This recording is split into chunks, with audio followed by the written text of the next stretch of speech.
pour commencer ce voyage vers Vénus, on a déjà parlé un petit peu de la spectroscopie et puis de l'exploration du système solaire, mais on peut continuer en fait ce voyage vers Vénus en suivant un fil assez simple et assez naturel qui est simplement le fil historique.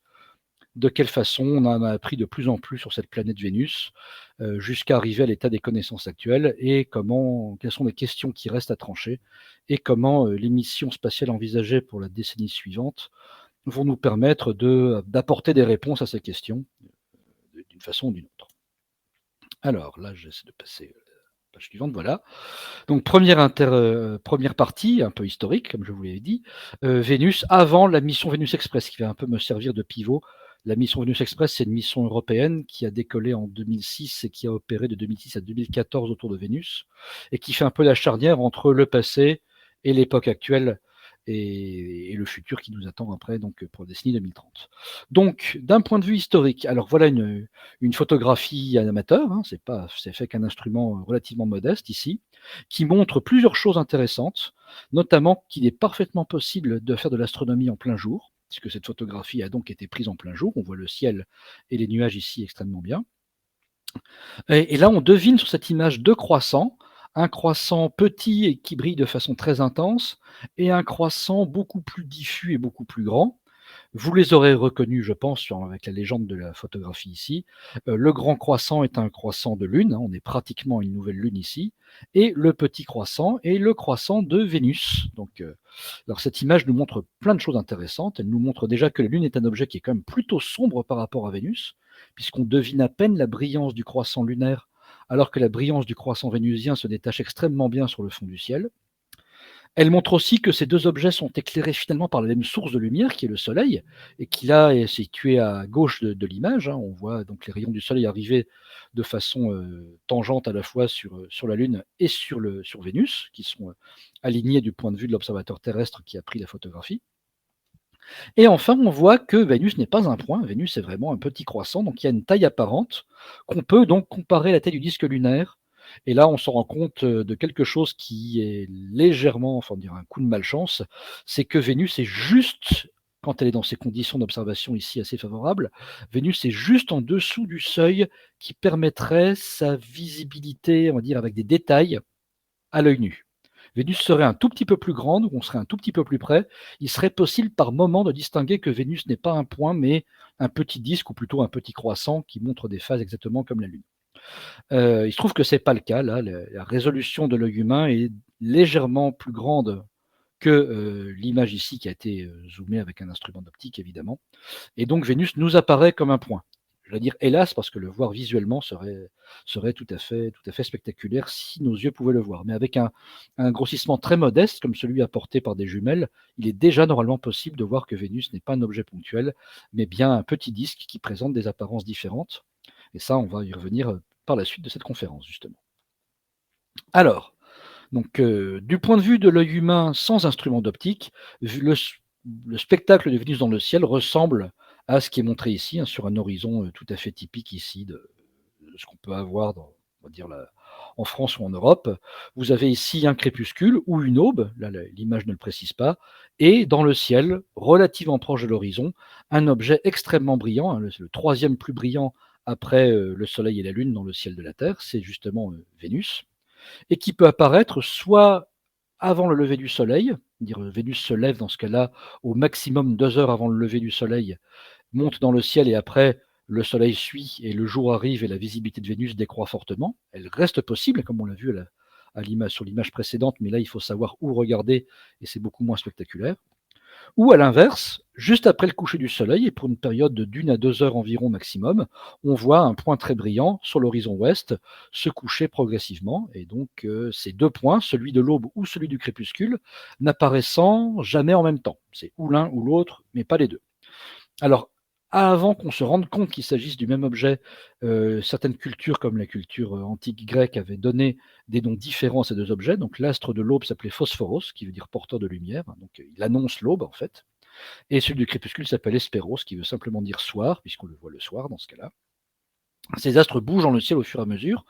qui commencent par s'écarter du Soleil, puis se rapprochent, disparaissent, et après l'autre astre apparaît. Donc on passe de visibilité de matin-soir ou soir-matin, dans le sens ici donné par la figure. Et donc le fait qu'on ne voit jamais ces deux astres en même temps a été le cadre de la première compréhension qu'on a pu avoir de Vénus, qui était que ces objets, comme on les voyait jamais en même temps, étaient en fait le même objet qui apparaissait tantôt à gauche du Soleil, tantôt à droite du Soleil, et selon le côté du Soleil où elle se trouve, ça correspond à la visibilité de l'aube ou à celle du crépuscule, mais en tout cas qu'il s'agit bien du même objet puisqu'on les voit jamais en même temps. Donc ça a été fait, alors peut-être pas par Pythagore lui-même, mais par des disciples de son école philosophique. Et pour aller même encore un peu plus loin, dans une intuition qui va s'avérer être vraie, mais là un peu trop en avance sur son temps pour avoir été crue par l'ensemble des savants de l'époque, mais un philosophe grec, donc Héraclite du Pont, au IIIe siècle avant notre ère, a proposé que puisque Vénus ne s'écarte jamais vraiment beaucoup du Soleil, l'écartement maximum qu'on a entre le Soleil et Vénus, donc qui correspond aux 2 heures de décalage, ça correspond à peu près à une quarantaine de degrés d'écart. Alors, pour avoir une idée, une quarantaine de degrés d'angle, comment on peut le mesurer avec son propre corps?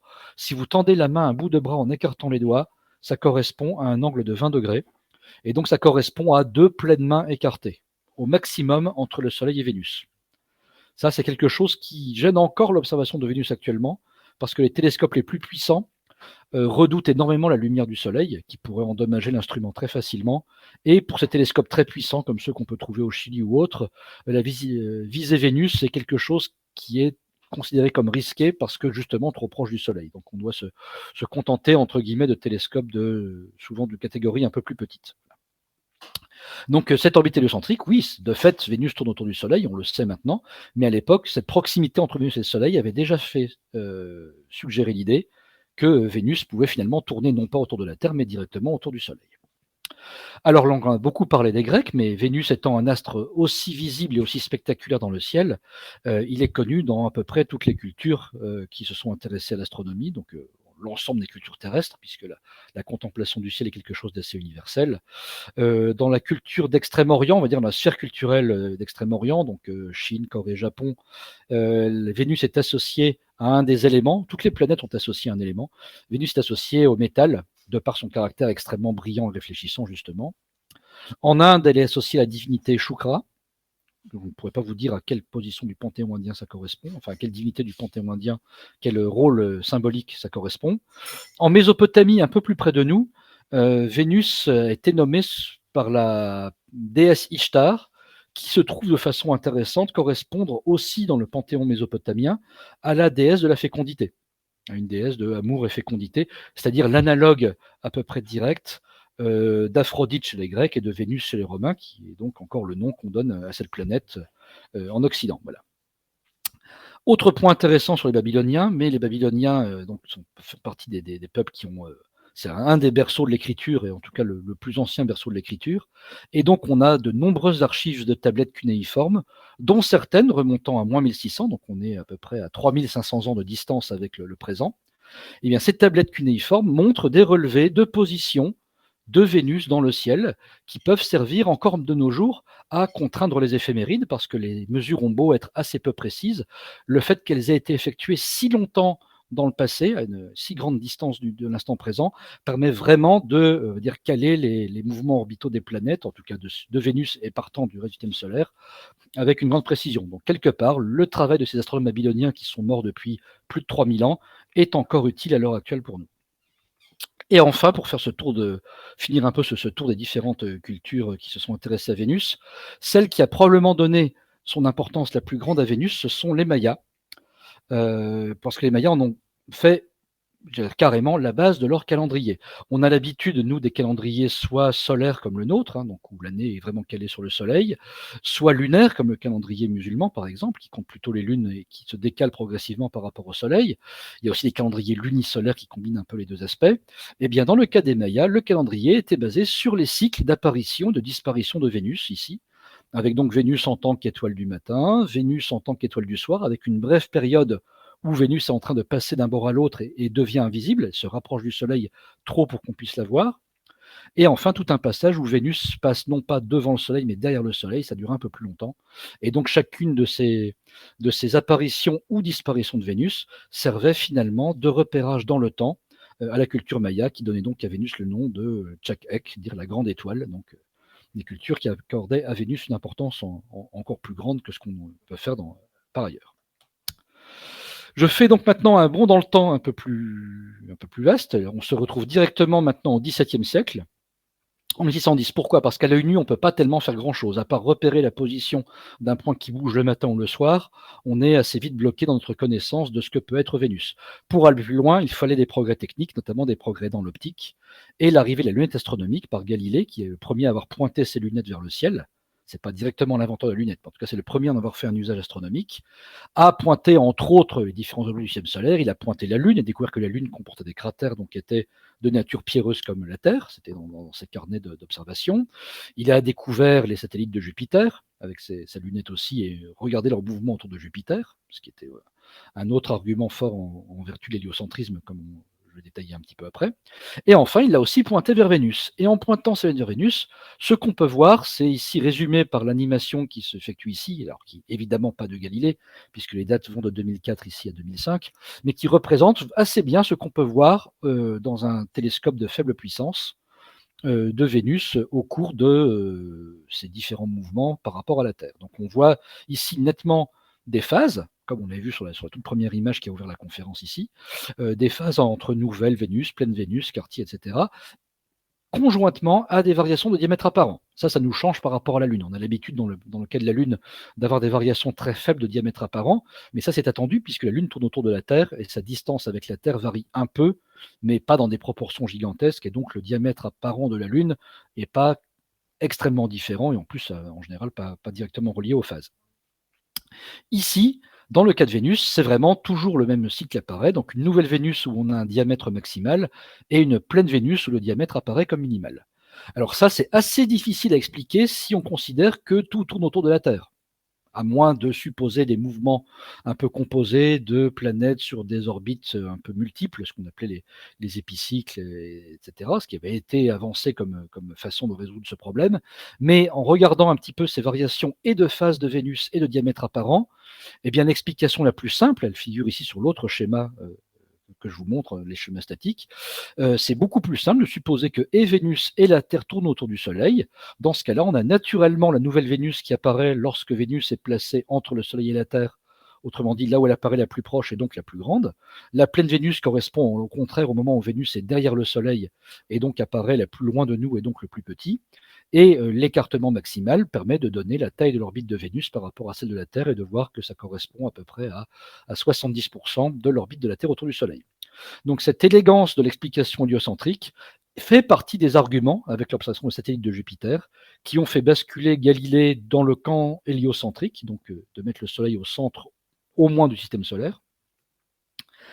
L'autre argument des satellites de Jupiter étant de voir des satellites tourner autour d'autre chose que la Terre. Donc, quand on a fait le bond conceptuel d'imaginer que des choses puissent tourner autour d'un autre objet que la Terre, dans ce cas-là, pourquoi pas faire tourner tout le monde autour du Soleil, et ce qui est finalement l'explication la plus simple largement pour prédire les mouvements orbitaux des différents astres.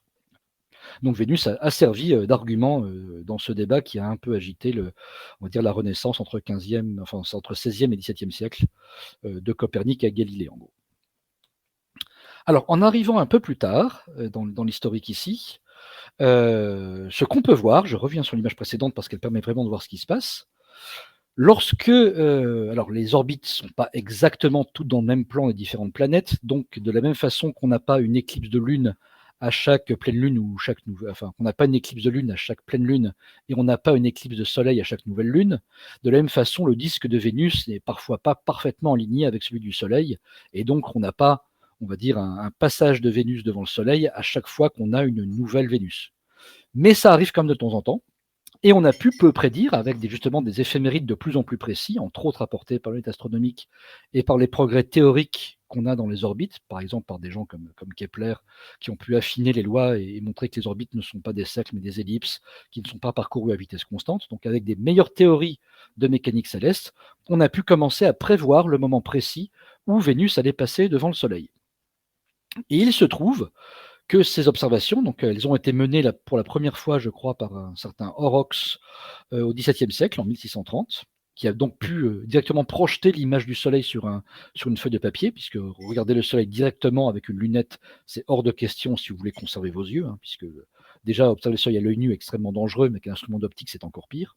Donc par projection, on peut observer le Soleil, et dans ce cas-là, pendant un passage de Vénus, on voit un petit point se promener sur le disque du Soleil, comme une espèce d'éclipse extrêmement partielle, puisque dans ce cas-là, le diamètre apparent de Vénus est de l'ordre du pourcent seulement du diamètre du Soleil. Donc ça peut sembler être simplement une curiosité astronomique, et ça l'a été au XVIIe siècle, et il se trouve que ces passages de Vénus devant le Soleil, donc, ont été sont prédits par la mécanique céleste comme se déroulant suivant une double période. D'abord 8 ans, puis environ 110 ans, 120 ans, autour de 120 ans, puis 8 ans, puis 120 ans, puis 8 ans, puis 120 ans, etc. Donc cette double périodicité fait que les transits donc, arrivent par paires séparées de 8 ans qui se produisent à peu près à chaque siècle. Et donc, après les transits du XVIIe siècle, qui ont donc été observés en 1630, les suivants sont prévus pour le milieu du XVIIIe siècle. Donc, entre-temps, arrivent sur la scène astronomique, on va dire, différents noms extrêmement célèbres. On peut citer Newton, on peut citer Hooke, etc. Et notamment un astronome anglais, Edmund Halley, le découvreur de la comète du même nom, qui, s'intéressant à ces passages de Vénus devant le Soleil, en déduit quelque chose d'intéressant. Il dit, en faisant un tout petit peu de géométrie, suivant l'endroit où on est placé sur Terre, on ne verra pas Vénus passer tout à fait sur le même endroit du disque solaire, par un effet qu'on appelle un effet de parallaxe, un bête effet géométrique, que vous pouvez voir vous-même si jamais vous regardez une lampe en essayant de cacher votre lampe avec votre doigt à bout de bras. Eh bien, si vous regardez avec votre œil gauche ou avec votre œil droit, vous ne verrez pas le pouce tout à fait au même endroit par rapport à la lampe, simplement parce que les distances sont différentes. Et mesurer ce décalage va permettre, comme on connaît la taille de la Terre, de mesurer, je veux dire, tous les côtés des triangles, et notamment de mesurer de façon absolue la distance Terre-Soleil, qui sert un peu d'étalon astronomique, ce qu'on appelle l'unité astronomique. Et donc, l'observation des passages de Vénus devient d'un seul coup un enjeu majeur scientifique, puisque c'est plus seulement quelque chose d'intéressant ou de curiosité je veux dire, à regarder lorsque ça arrive, mais vraiment quelque chose qui porte un intérêt scientifique profond. Donc il prédit ça au début du XVIIIe siècle. Il sait très bien qu'il ne sera pas vivant pour les voir, mais en gros, il donne tout le paquet théorique à des gens par le suite en disant les astronomes du futur, du milieu du XVIIIe siècle, vont pouvoir mener ces observations et connaître ainsi l'état du système solaire, même si moi je ne peux pas le faire. Donc il y a vraiment cette espèce de passage de relais vers les époques futures qui est quelque chose qu'on compte beaucoup en sciences et spécialement en astronomie qui s'inscrit dans le temps extrêmement long. Donc voilà, ces fameux passages de Vénus au XVIIIe siècle, donc, compte tenu de leur intérêt, ont été à l'origine de ce qu'on peut appeler le premier grand projet scientifique international. Donc les deux passages du XVIIIe siècle ont lieu en 1761 et 1769. Et on peut voir ici sur la petite carte résumée qui est montrée à droite que les différents pays, notamment d'Europe, mais pas seulement, ont envoyé des astronomes un peu partout sur Terre pour avoir un maximum de mesures avec un écartement aussi grand que possible afin de gagner en précision. Donc certains Russes sont partis comme ça au nord de la Sibérie, ici, Yakoutsk, sur la presqu'île de Kola. Des Anglais sont partis au Canada, dans le Pacifique. Le capitaine Cook, par exemple, James Cook, a observé le transit de Vénus depuis Tahiti, en découvrant Tahiti au passage d'ailleurs. Il observait depuis le Pacifique. Il a trouvé une île depuis laquelle observer le transit. Et les Français, notamment dans l'océan Indien, hein, près des colonies de l'île de la Réunion notamment, ou des comptoirs français situés en Inde. Voilà. Et donc ces observations ont permis, eh bien, une fois ramenés en Europe dans les observatoires et les calculs menés par d'autres astronomes plutôt théoriciens, comme Lalande par exemple, qui a compilé beaucoup d'observations, et est arrivé, en rassemblant les observations de tout le monde, ce qui est plus facile à mesurer que la position de Vénus sur le disque du Soleil, c'est vraiment le temps que met Vénus à traverser le disque au complet, un transit dure quelques heures, et ça ressemble à ceci. Vous voyez ici une image où on voit vraiment le bord du disque du Soleil, et ici en taille relative, l'ombre de Vénus, enfin Vénus qui passe en semblant ici la nouvelle Vénus, en fait, qui passe exactement entre le Soleil et l'observateur terrestre. Et donc, suivant l'endroit sur Terre, pas tout à fait au même endroit, et donc pas tout à fait pour la même durée. Et donc, c'était des mesures de durée qui étaient effectuées. Eh bien, en ramenant les résultats en Europe, le calcul a été fait à la main, à l'époque pas d'ordinateur, et on a pu trouver que la distance Terre-Soleil, qui permettait d'expliquer au mieux les observations, devait être comprise entre environ 148 et 152 millions de kilomètres. C'est une précision remarquable, de l'ordre du pourcent, voire inférieur au pourcent. Maintenant, on sait par sondage radar que le Soleil est situé en moyenne à 149,6 millions de kilomètres de la Terre, donc exactement pratiquement au milieu de la fourchette qui a donc été connue depuis fin du XVIIIe siècle. Ce qui veut dire que quelqu'un qui était, on va dire, au fait des connaissances de son temps à l'époque de la Révolution française connaissait non seulement la distance au Soleil, mais donc connaissait par simple trigonométrie la taille du Soleil, ainsi que les distances de façon absolue aux différentes planètes du système solaire, ainsi que la taille des différentes planètes. Donc ces renseignements qui semblent pour nous être des choses un peu récentes, hein, sont en fait connus depuis plus de 2 siècles. Mais entre autres, donc, ce calcul, en mesurant la taille ici de ce disque par rapport à celui du Soleil et connaissant la distance, a permis de mesurer le rayon de Vénus et de trouver que le rayon de Vénus est donc voisin du rayon terrestre. On trouve environ 6000 km contre 6100 km environ avec cette méthode par rapport aux 6400 km du rayon terrestre. Donc, une première idée de ressemblance possible entre Vénus et la Terre par le fait que leurs rayons apparaissent très proches. Et c'est pas tout. Il y a quelque chose qui a été aussi mis en évidence à cette époque-là, enfin, avec ces mêmes observations de passage de Vénus devant le Soleil, c'est ce qu'on appelle le phénomène de goutte noire. C'est-à-dire que lorsque un corps sans atmosphère comme la Lune passe devant le Soleil, on passe brusquement, si vous avez vu une éclipse par exemple totale de Soleil, on passe très très brusquement de l'ombre à la lumière. C'est-à-dire l'ombre de la Lune sur le Soleil est extrêmement nette, et après, d'une fois que le disque est occulté, on passe brusquement dans l'obscurité. Quand on regarde un transit de Vénus, eh bien, on constate que c'est pas aussi clair et que notamment lorsque le disque de Vénus est censé rentrer sur le disque du Soleil, géométriquement, eh bien, c'est comme si Vénus débordait légèrement et avait une espèce de pédoncule qui rattache l'ombre de Vénus au bord du disque du Soleil.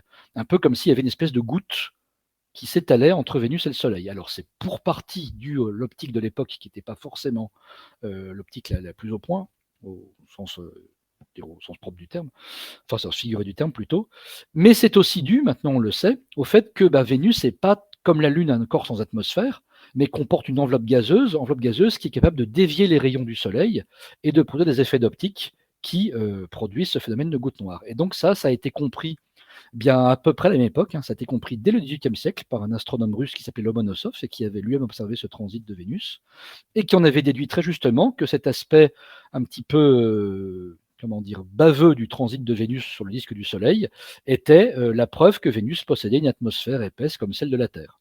Et donc on savait déjà, fin du VIIIe siècle, que Vénus non seulement avait un rayon voisin de celui de la Terre, mais était aussi entourée d'une atmosphère. Et c'est d'ailleurs la première atmosphère détectée en dehors de celle de la Terre. Alors ça, on pourrait croire que c'est un petit peu des observations astronomiques un petit peu datées. Il faut savoir, dans le domaine des exoplanètes, si vous avez des conférences à ce sujet données par d'autres personnes, que la plupart des connaissances qu'on a sur les atmosphères d'exoplanètes viennent finalement d'observations extrêmement semblables. On appelle ça des transits d'exoplanètes. On attend que les exoplanètes passent entre leur étoile et l'observateur terrestre, et on déduit notamment de la phase d'entrée et de sortie de la planète sur le disque, eh bien non seulement la taille et la forme de la planète, mais aussi en regardant ça en différentes couleurs, donc par spectroscopie, quels sont les gaz présents dans l'atmosphère de la planète. Ça existe sur beaucoup d'objets, ça a pu être fait, sur les planètes géantes notamment, qui sont plus grosses et donc plus faciles à mesurer. Donc en fait, ces mesures de transit et d'atmosphère par transit, on pourrait croire que ce sont des curiosités un petit peu anciennes, mais en fait, c'est au cœur de la science exoplanétaire moderne. Donc finalement, Vénus apparaît un peu comme le prototype des exoplanètes, en tout cas des études d'exoplanètes de ce point de vue-là, avec ici 200 ans d'avance. Et le bénéfice qu'on n'aura probablement jamais avec les exoplanètes, d'avoir une résolution, résolution angulaire, c'est-à-dire que c'est le seul transit pour lequel on peut distinguer vraiment la forme de l'objet par rapport à celle du disque, et pas seulement mesurer des luminosités de points, puisque les objets ailleurs que dans le système solaire sont beaucoup trop petits pour pouvoir être distincts, pour qu'on puisse distinguer leur taille. En tout cas, pour les étoiles et les planètes. Pour les étoiles, limite, et pour les planètes, forcément. Non, ça c'est. Ouh là là, j'ai été tout à la fin. Hop. Voilà. Donc en interlude maintenant. Donc vous avez peut-être vu sur cette carte ici un nom ici écrit, donc le Gentil, qui a parti observer le transit depuis Pondichéry en Inde. Alors le Gentil, donc Guillaume Hyacinthe le Gentil, on a ici son nom complet qui est disponible, mérite un interlude à part entière parce qu'en fait, il a été effectivement en Inde observer le transit de Vénus, mais il n'y a jamais réussi. Et c'est une histoire qui dure une bonne dizaine d'années, parce que ça commence dès le transit précédent, dès celui de 1761. Donc, astronome du roi, Guillaume le Gentil est mandaté par Louis, alors je toujours Louis XV à l'époque, il me semble, là, pour aller observer donc le transit de Vénus depuis l'océan Indien, donc qui était l'endroit où les Français avaient mis le plus d'observateurs. Pour bien prendre, pour être sûr de ne pas arriver en retard, il part avec beaucoup d'avance. Il faut bien voir qu'à l'époque, il n'y a pas de canal de Suez, donc se rendre en Inde, ça consiste à prendre un bateau à voile, à contourner l'Afrique par le cap de Bonne-Espérance, à faire escale dans les îles du côté de Madagascar, avant finalement de reprendre le bateau et d'arriver en Inde, avec une forte chance à chaque fois de pouvoir chavirer, de disparaître en pleine mer ou de subir des avaries diverses et variées. Donc, voyant que le voyage est quand même risqué, il prend son temps et part dès l'hiver 1760. Il a des avaries, ça ne manque pas, notamment il doit faire escale assez longtemps sur l'île de la. Alors je crois que ça s'appelle l'île Royale, donc ça doit correspondre à l'île Maurice actuellement, qui était à l'époque sous domination française. Donc il est déjà en retard par rapport à son planning. Il sait que s'il doit prendre un bateau rapide, il peut peut-être encore arriver en Inde quelques jours avant le transit, mais ça va se jouer à quelques jours près. Donc il prend un bateau rapide, une frégate je crois, et arrive au large des côtes de l'Inde avec effectivement quelques jours d'avance, 48 heures, 72 heures d'avance, quelque chose comme ça. Et en arrivant près des côtes de l'Inde, Monsieur le Gentil se rend compte que, enfin, on informe Monsieur le Gentil et l'équipage qu'il est impossible de débarquer sur les côtes de l'Inde parce que la guerre vient d'éclater entre la France et l'Angleterre, notamment en Inde, ce qu'on appelle la guerre de 7 ans. Et donc, il est hors de question de faire débarquer un bateau français dans un territoire tenu par les Anglais, du moins tant qu'on n'a pas vérifié de fond en comble que le bateau ne contient bien que d'innocents scientifiques et pas des milliers, et pas des soldats cachés. Donc, du fait de cette quarantaine, l'autorisation de débarquer arrive après le transit, et donc Guillaume le Gentil a raté complètement ses observations, parce que vous vous doutez que sur un bateau qui tangue en pleine mer, il est rigoureusement impossible de pointer le soleil avec un instrument d'optique sans que l'image se mette à bouger dans tous les sens et ne permette de faire aucune mesure digne de ce nom. La météo étant évidemment magnifique et le transit a bien lieu, mais en tout cas les mesures de Guillaume le Gentil, si tant est qu'il en ait fait, sont complètement inexploitables pour ce transit de 1760. Il forme des astronomes locaux aux observations, donc il s'entoure de toute une équipe. Donc là, il est prêt, complètement prêt pour le transit. La météo du printemps 1969 est absolument magnifique en Inde. Le jour du passage de Vénus devant le Soleil arrive enfin, et ce matin-là, il fait gris. Il fait gris, et sachant que l'après-midi même du transit, quand le transit est fini, le nuage se dégage et il continue à faire parfaitement beau. Donc il est resté 8 ans pour rien.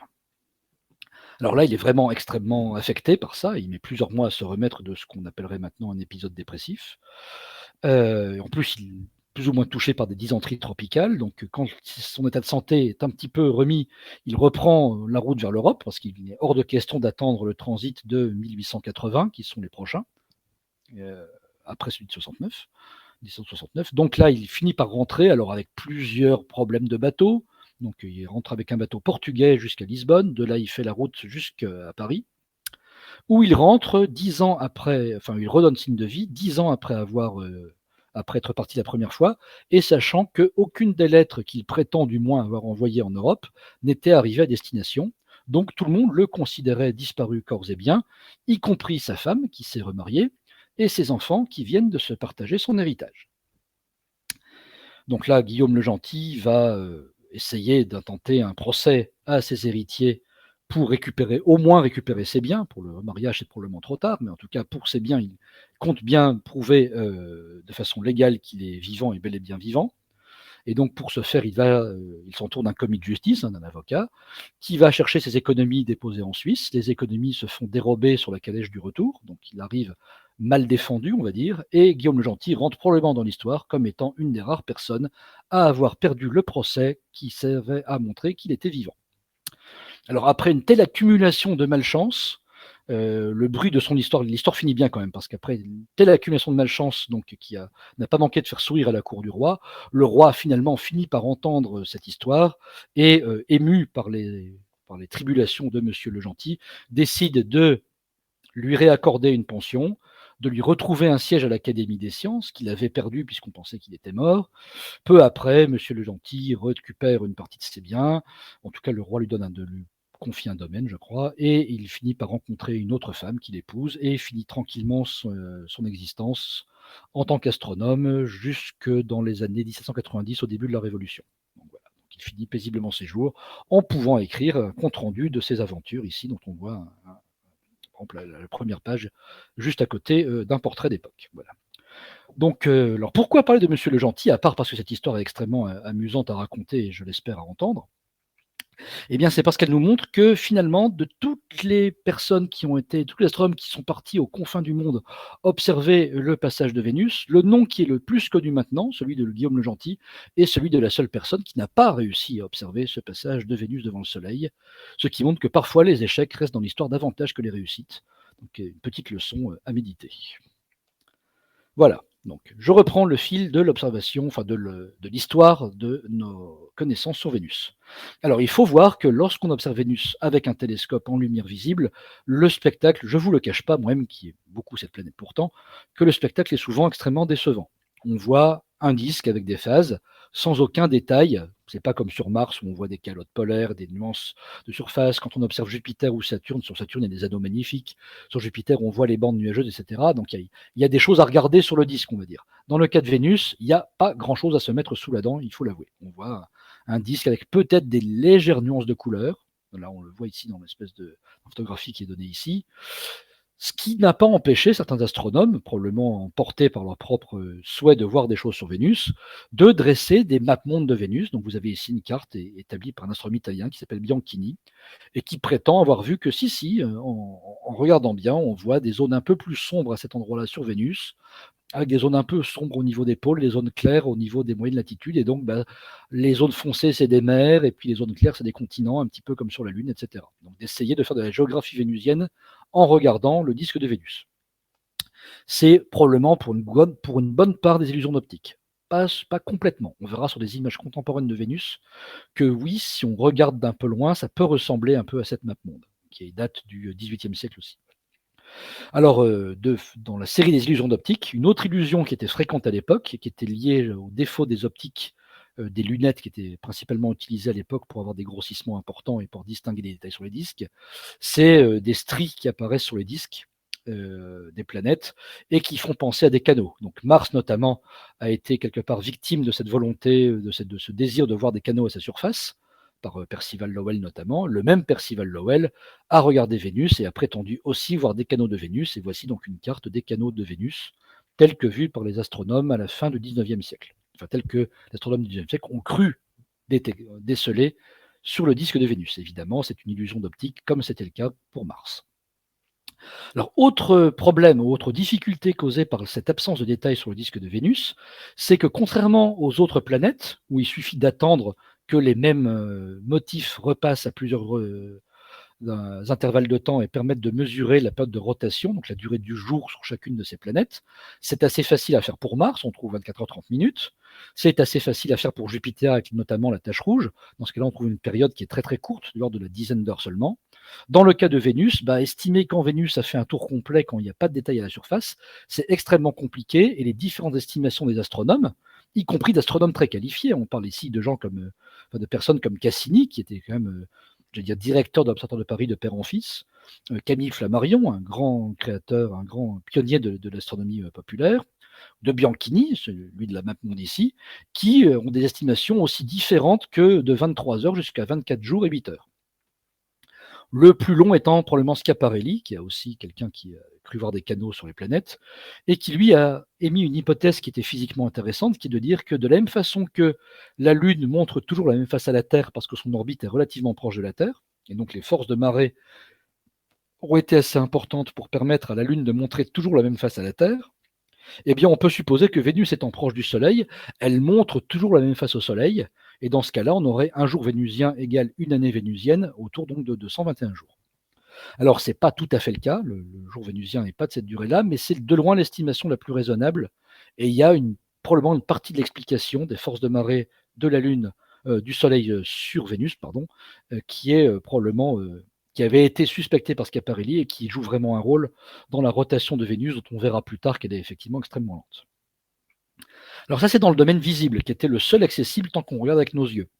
À partir du XIXe siècle, sont apparues des méthodes qui ont permis, notamment du XIXe et du XXe siècle par la suite, on a pu commencer à regarder les objets dans d'autres domaines de longueur d'onde, comme on dit, donc dans d'autres couleurs quelque part, que celle de la lumière visible, notamment en ultraviolet, donc plus bleu que le bleu, et en infrarouge, donc plus rouge que le rouge.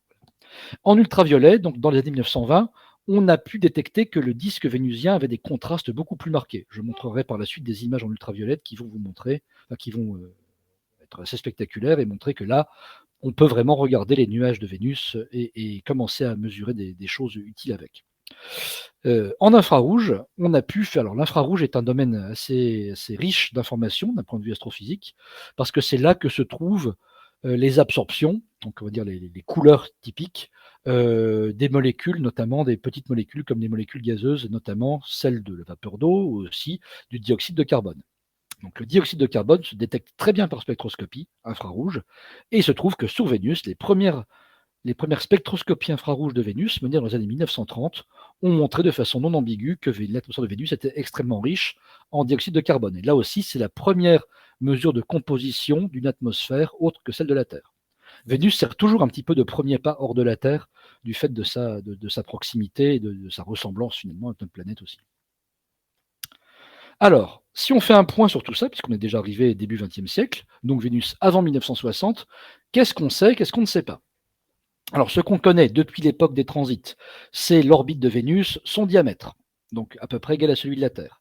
En revanche, on ne peut pas connaître à cette époque la masse de Vénus. Pourquoi? Parce que la seule façon qu'on a, de façon astrophysique, de peser un objet, c'est de regarder ce qui tourne autour, et de regarder la vitesse de ce qui tourne autour. Plus ça tourne vite, plus c'est lourd, en gros. Il faut tenir compte des distances, des orbites, mais en tout cas, la période orbitale est directement reliée à la masse de l'objet central. Donc, c'est très pratique pour peser la Terre, il suffit de regarder comment la Lune tourne autour. Pour peser Jupiter, il suffit de regarder les mouvements des satellites de Jupiter. Mais Vénus n'ayant pas de Lune, il était impossible à l'époque de connaître la masse de Vénus.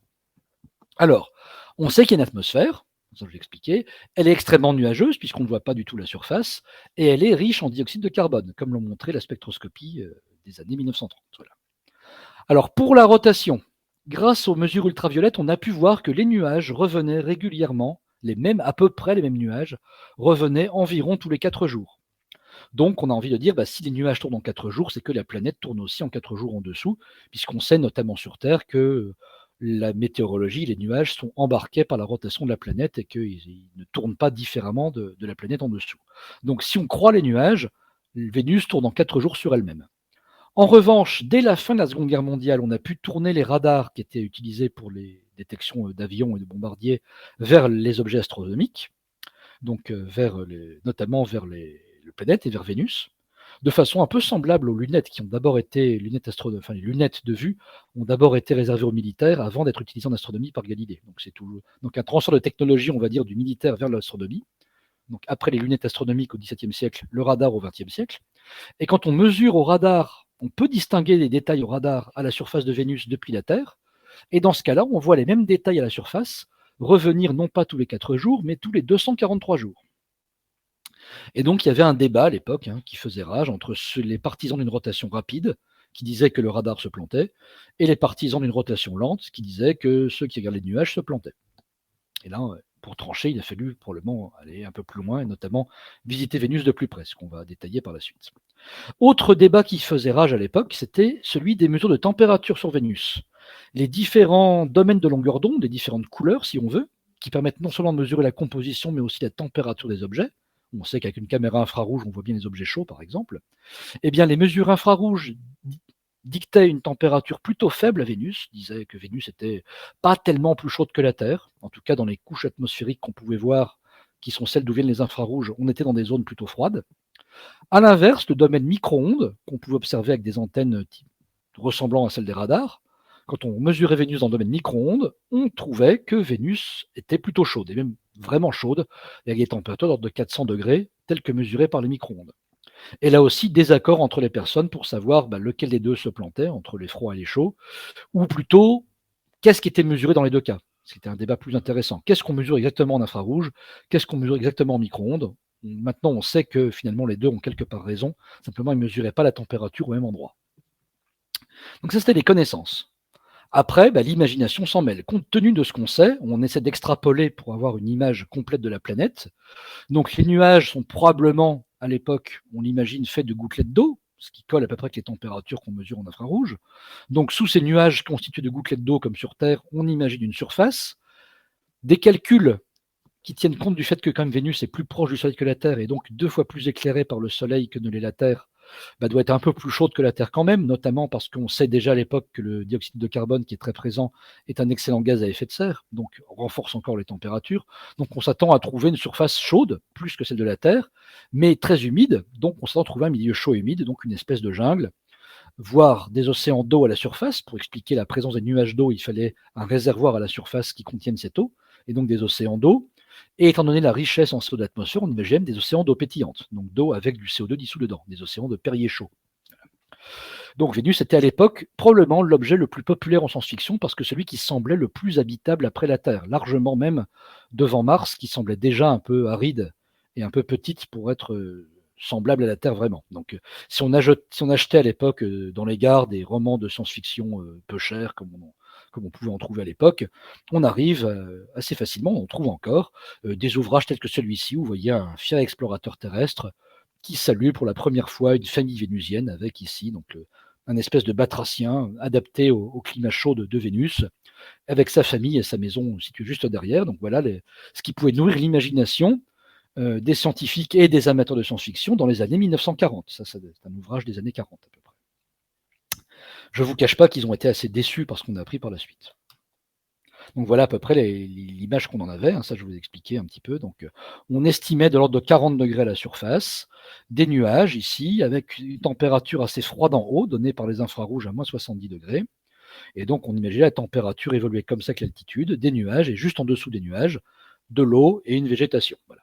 Sachant que l'image ici qui est tirée à côté, qui représente une espèce de jungle, vient non pas d'un ouvrage de science-fiction, mais d'un ouvrage documentaire rédigé par un certain Svante Arrhenius, qui était un scientifique atmosphériste et astronome aussi, qui avait publié un livre de vulgarisation sur les planètes. Et donc, dans le chapitre Vénus, on trouvait cette image avec l'explication que je vous ai donnée, comme quoi Vénus devait probablement être un astre, enfin une planète assez accueillante, sachant que ce monsieur Arrhenius ici n'était pas du tout quelqu'un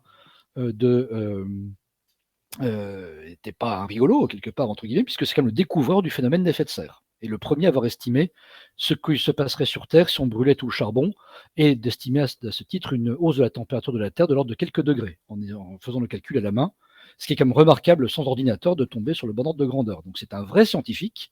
Et moi-même, si j'avais fait cette conférence, non pas en 2025, mais en 1925, je vous aurais probablement dit la même chose exactement que M. Arrhenius, parce que toutes les indications permettaient d'imaginer cette chose. Donc arrive l'ère spatiale. Vénus, c'est la première cible visitable après la Lune. En gros, dès qu'on essaie de sortir du couple Terre-Lune, l'objet le plus évident à visiter, parce que le plus proche et le plus prometteur à l'époque semblait être Vénus. Et donc tant les Américains que les Soviétiques, qui sont donc les deux puissances à l'époque de la guerre froide, qui se disputaient un peu toutes les premières de l'ère spatiale, donc Mariner 2, est la première sonde américaine à visiter une autre planète. Alors elle confirme cette autre planète, elle confirme ici la rotation rétrograde en 243 jours de la planète, donc les mesures radar avaient raison, que les nuages sont bien et bien permanents et assez uniformes, et donc ne permettant pas de distinguer des détails de la surface à travers. Voilà. Permettent aussi, parce que Mariner 2 s'étant approché de Vénus, elle a pu être déviée par la gravité de Vénus, et lorsqu'on est dévié par la gravité d'un objet, ça permet enfin de peser Vénus, et donc on sait depuis 62 que Vénus pèse environ 82,5% de ce que la Terre pèse. Voilà. Et autre surprise, Mariner 2 embarquait à bord ce qu'on appelle un magnétomètre, donc un appareil qui sert à mesurer les champs magnétiques. Eh bien, Mariner 2 montre que Vénus n'a pas de champ magnétique, ce qui est une surprise parce qu'on s'attendait à ce que, comme la Terre, Vénus ait un pôle nord et un pôle sud magnétique, et donc possède, tout comme la Terre, que les boussoles puissent fonctionner sur Vénus. Il se trouve que ce n'est pas le cas. Vénus est démagnétisée par rapport à la Terre. En tout cas, n'est pas magnétisée. Voilà. Alors ça, c'est donc les sondes américaines. Après, les Américains se sont relativement vite détournés de Vénus et ont plutôt porté leurs efforts d'exploration vers la planète Mars ou vers le système solaire extérieur, donc les planètes géantes. En revanche, les Soviétiques, eux, ont rencontré des succès grandissants dans leur exploration de Vénus, et donc il y a une espèce de partage implicite du système solaire qui s'est fait à cette époque-là, avec les Américains qui explorent plutôt Mars et au-delà, et les Russes qui sont plutôt spécialisés dans l'exploration partiellement de la Lune, mais surtout de Vénus. Et donc le programme Venera, Venera ça veut dire Vénus en russe, voilà, le programme Venera qui commence avec ici dès les années 60, et notamment dans les grandes premières, Venera 4 ici est la première sonde à rentrer dans l'atmosphère d'une autre planète, donc à rentrer dans l'atmosphère de Vénus. Elle confirme qu'on y trouve majoritairement du dioxyde de carbone et que la pression à la surface est plus grande que 22 bars. Alors pourquoi on a seulement un plus grand que? C'est parce qu'une fois qu'elle est arrivée à 22 bars de pression, elle a été construite pour résister à des pressions pas aussi fortes que ça. Et donc à 22 bars, la sonde a craqué et a arrêté d'envoyer des données. Parce qu'on s'attendait à ce que la surface soit située à pression plus faible que ces 22 bars pour lesquels la sonde avait été construite. Donc on se rend compte que l'atmosphère de Vénus est plus épaisse que ce qu'on croit. Et donc ce que font les soviétiques, c'est qu'à chaque occasion de lancer une sonde vers Vénus, ce qui se produit assez souvent, les orbites de Vénus et de la Terre étant relativement rapides, les fenêtres de lancement vers Vénus sont relativement nombreuses. Elles apparaissent tous les 1 à 2 ans à peu près. C'est pas comme quand on envoie une sonde vers Jupiter, Saturne, ou Uranus ou Neptune, où là il faut vraiment attendre un bon alignement. Pour Vénus, on peut tenter sa chance plusieurs fois. Et donc notamment à chaque proximité, enfin à chaque période propice au lancement des sondes vers Vénus, les Russes envoyaient une nouvelle version de Venera, avec un numéro qui incrémente à chaque fois, Venera 5, 6, etc., construite à chaque fois un peu plus solidement pour résister à davantage de pression. Et à la fois tant Venera 5 que Venera 6 en 169 ne réussissent toujours pas à atteindre la surface. Les dernières lectures de pression et de température sont beaucoup plus élevées que ceux qui avaient été prévus à la base. La première à réussir à se poser, c'est Venera 7 en 70, qui donc atteint la surface une bonne fois pour toutes et permet de préciser que oui, à la surface de Vénus, il fait bien 450 degrés, comme les mesures micro-ondes le prétendaient, et qu'on a une pression à la surface de 92 bars. Accessoirement, ces instruments embarquent aussi non seulement des caméras et des thermomètres, enfin, les caméras sont venues un petit peu après, je pense. Un instrument était des appareils pour mesurer pression et température, mais aussi des analyseurs de roches, par rayon X, qui permettent de savoir un peu la composition atomique des éléments, et de trouver que la composition élémentaire de la surface vénusienne, là où l'atterrisseur s'est posé, ressemble énormément à la composition des basaltes, qui sont des roches volcaniques terrestres. Donc déjà une idée qui associe Vénus au volcanisme, c'est un thème un peu récurrent qu'on verra par la suite. Là-dessus, toujours le programme d'exploration de l'Union soviétique continue sur sa lancée à faire des grandes premières. Venera 9 et 10 en 75 sont les premiers orbiteurs autour de Vénus. Donc là, c'est vraiment, non seulement on réussit à survoler Vénus de façon, j'allais dire, unique, mais on réussit même à ralentir la sonde avec ses moteurs de façon à se stabiliser sur une orbite autour de Vénus, donc des satellites autour d'autres objets que la Terre ou que la Lune. Donc là aussi, c'était une première à l'époque. Et ces sondes Venera embarquent aussi des modules de descente qui permettent de fournir les premières images de la surface et ainsi que de la structure des nuages pendant leur descente. Voilà.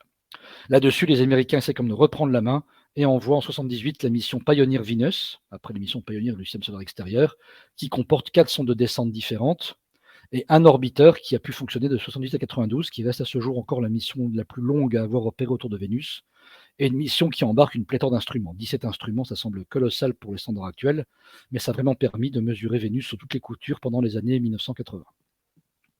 Donc là-dessus, premières images de la surface de Vénus. Donc voilà, là j'ai d'autres images ici. Puis Vénus comporte des instruments ultraviolets. Donc voilà Vénus en ultraviolet. On constate que par rapport aux couleurs naturelles, il s'est reconstitué à partir d'un survol par une autre sonde Mariner 10 qui allait explorer Mercure. Donc on voit bien qu'à l'œil nu, il n'y a pas beaucoup de contraste. Ça confirme de près ce qu'on savait déjà de loin. Mais que si on passe les couleurs visibles aux couleurs ultraviolettes, dans ce cas-là, les nuages sont d'un seul coup beaucoup plus riches en structure et permettent de regarder un peu mieux la météorologie des nuages de Vénus. Et voici donc les premières images de la surface d'une autre planète. Donc ici, vous avez en cyrillique Venera 9, 22 octobre 75. On a des images principalement de roches, on va dire, voilà, avec des roches d'à peu près toutes les tailles, avec un horizon qui semble très arrondi, parce que cet horizon, en fait, est observé à travers une optique extrêmement épaisse, comme on savait que déjà par essai-erreur que Vénus était extrêmement chaude à sa surface. Pour espérer que la sonde puisse tenir assez longtemps à la surface, il ne fallait pas des grandes ouvertures. Et donc, il fallait observer avec des lentilles les plus petites possibles, d'ailleurs une épaisseur la plus grande possible. Donc, en fait, on a une vue qui ressemble à celle qu'on a lorsqu'on met l'œil à sa porte et qu'on veut regarder le palier depuis son appartement. Et vraiment, c'est un œil de bœuf. On a une lentille extrêmement petite, extrêmement déformée, qui produit donc des images extrêmement déformées pour abriter le reste de la sonde derrière un blindage thermique le plus épais possible. Donc images qui ont été traitées et diffusées au public en 1976, c'est-à-dire quelques jours avant seulement, je crois, ça se compte à moins d'un mois, avant les premières images de la surface de Mars amenées par les missions Viking des États-Unis. Donc il y avait encore une course à qui serait le premier à ramener les images de la surface d'une autre planète. Eh bien, en l'occurrence, ce sont les Soviétiques qui ont gagné en amenant les premiers des images de la surface de Vénus. Voilà. Alors, le programme a poursuivi avec un peu moins d'intensité dans les années 80 et 90. Donc, le programme Venera s'est poursuivi. Il a peut-être détecté des éclairs dans les nuages de Vénus, mais ça, c'est ambigu. On les voit en ondes radio, on ne les voit pas en lumière visible. Donc, on ne sait pas trop si c'est vraiment des éclairs. Voilà. Des images de la surface en couleur par Venera 13, qu'on va montrer juste après. Un autre programme d'exploration de Vénus, c'était le programme Vega, toujours piloté par l'Union soviétique. Alors, dans Vega, il y a 2 syllabes. C'est V comme Vénus, comme Venera, et Ga comme Gallet, comme donc la comète de Halley. C'était en profitant du passage de la comète de Halley dans le système solaire intérieur que les Soviétiques ont fait une mission qui explore à la fois la comète de Halley et Vénus.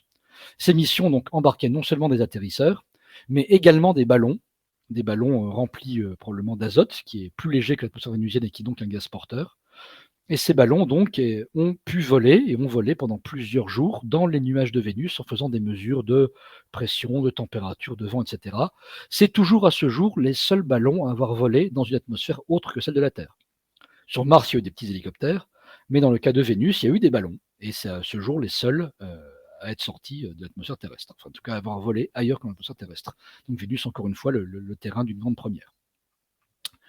De façon d'ailleurs amusante, les ballons principaux étaient construits par les soviétiques, mais les ballons de secours étaient construits par le CNES en France, étant donné que la France participait à ce programme Vega, puisque les relations franco-soviétiques étaient, dans le domaine de l'exploration spatiale, très très bonnes, même pendant la guerre froide. Donc ensuite, pour passer aux années 90, la grande mission vénusienne des années 90, c'est une mission américaine. Bon, l'URSS n'existant plus à partir de 91, de toute façon, le programme spatial soviétique s'est arrêté à la fin des années 80.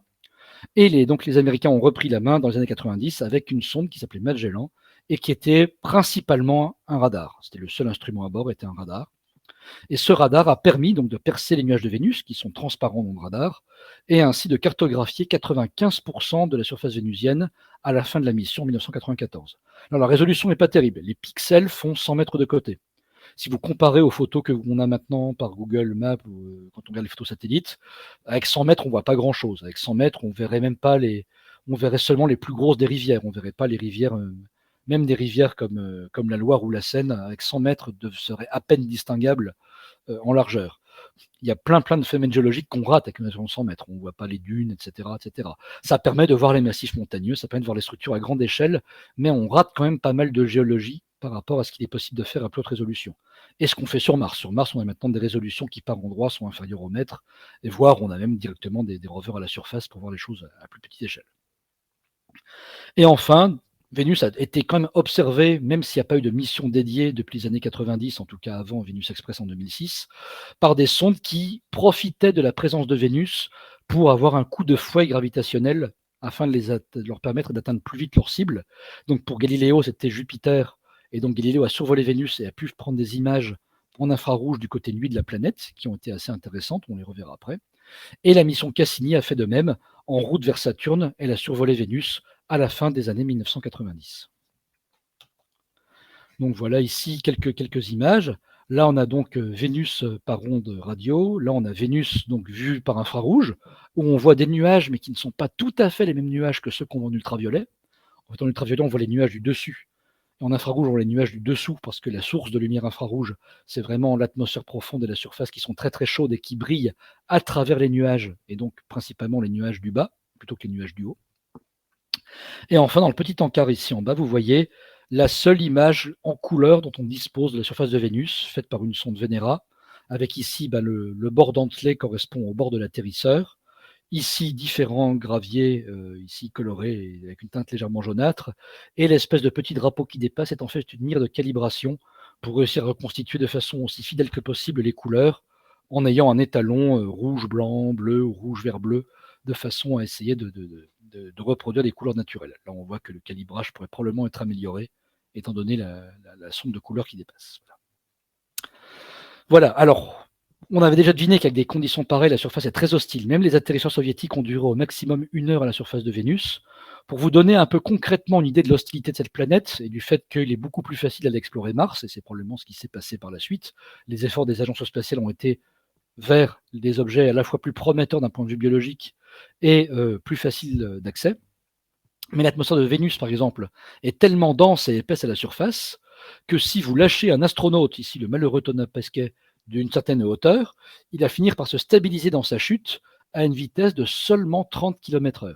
C'est pas parce que la gravité vénusienne est faible, elle est presque aussi forte que la gravité terrestre. C'est simplement que l'air est suffisamment épais pour le freiner à une vitesse de 30 km/h. Sur Terre, quand on se jette dans un avion sans parachute, on se stabilise d'abord à une vitesse d'environ 200 km/h avant d'ouvrir le parachute. Donc là, ce qui correspond à 200 km/h sur Terre, c'est seulement, du fait de cette viscosité de l'atmosphère, seulement 30 km/h sur Vénus. Autre point intéressant qui montre aussi à quel point il est difficile de se protéger des conditions vraiment horribles qui règnent à la surface de Vénus, c'est d'estimer le temps de cuisson d'une pizza. Ce qu'on peut faire avec la conductivité de chaleur, la température, etc. Et quand on mène le calcul, on se rend compte qu'une pizza laissée dehors sur Vénus, donc simplement en sortant la pizza par la fenêtre, ici, d'un éventuel vaisseau spatial posé sur Vénus, eh bien la pizza cuirait à peu près à cette vitesse-là en temps réel. Donc là, vous voyez, la vitesse de l'animation correspond à la vitesse de cuisson. En 2 secondes, la pizza est cuite. En 3 secondes, la pizza est brûlée. En 4 secondes, il ne reste plus que du charbon. Donc vous voyez ici la difficulté énorme que poserait l'exploration de la surface de Vénus, même avec la technologie actuelle, où on sait faire des matériaux à haute température, mais il manque quand même des choses pour faire un rover aussi complet que ce qu'on serait capable de faire sur Mars, par exemple. Et donc voilà le nouveau portrait de Vénus post-ère spatiale. C'est-à-dire que par rapport à l'image précédente où on pensait trouver des jungles et compagnie, ben maintenant on connaît la composition précisément. On sait que c'est pratiquement à 96% du CO2 avec un peu d'azote et très très peu des autres gaz traces. Mais dans les gaz traces, on trouve extrêmement peu d'eau, de quoi remplir un océan de 3 cm de profondeur seulement, alors que les océans terrestres font 3 km d'épaisseur. Autrement dit, Vénus, c'est 100 000 fois plus aride que n'est la Terre. On trouve du dioxyde de soufre en grande quantité, ce qui sur Terre est un gaz volcanique. Donc là aussi, ça tient à supposer que il se passe peut-être des choses d'un point de vue volcanique sur la planète Vénus.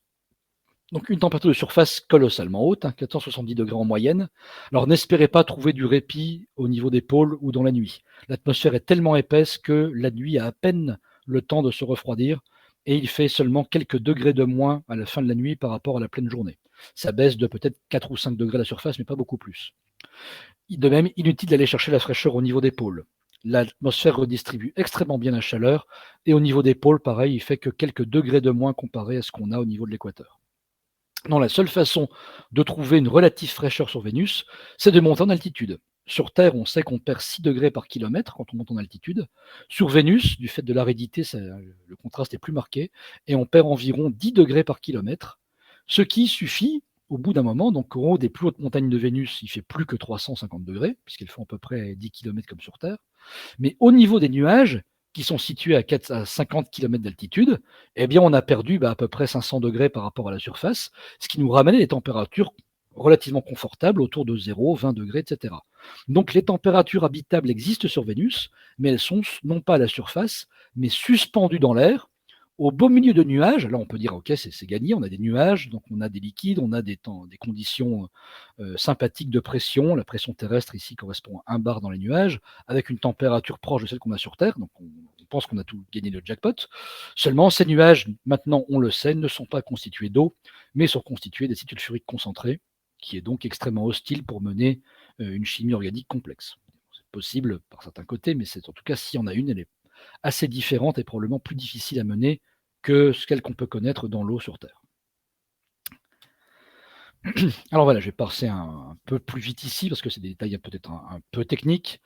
Sur la dynamique de l'atmosphère de Vénus, donc la redistribution de chaleur se fait extrêmement bien, hein. Donc, entre les pôles et l'équateur, comme Vénus tourne très lentement, la redistribution de chaleur peut se faire directement entre l'équateur qui est chauffé par le Soleil et les pôles qui sont sur Vénus très très peu inclinés par rapport à ce qu'on a sur Terre et donc très très peu éclairés en permanence.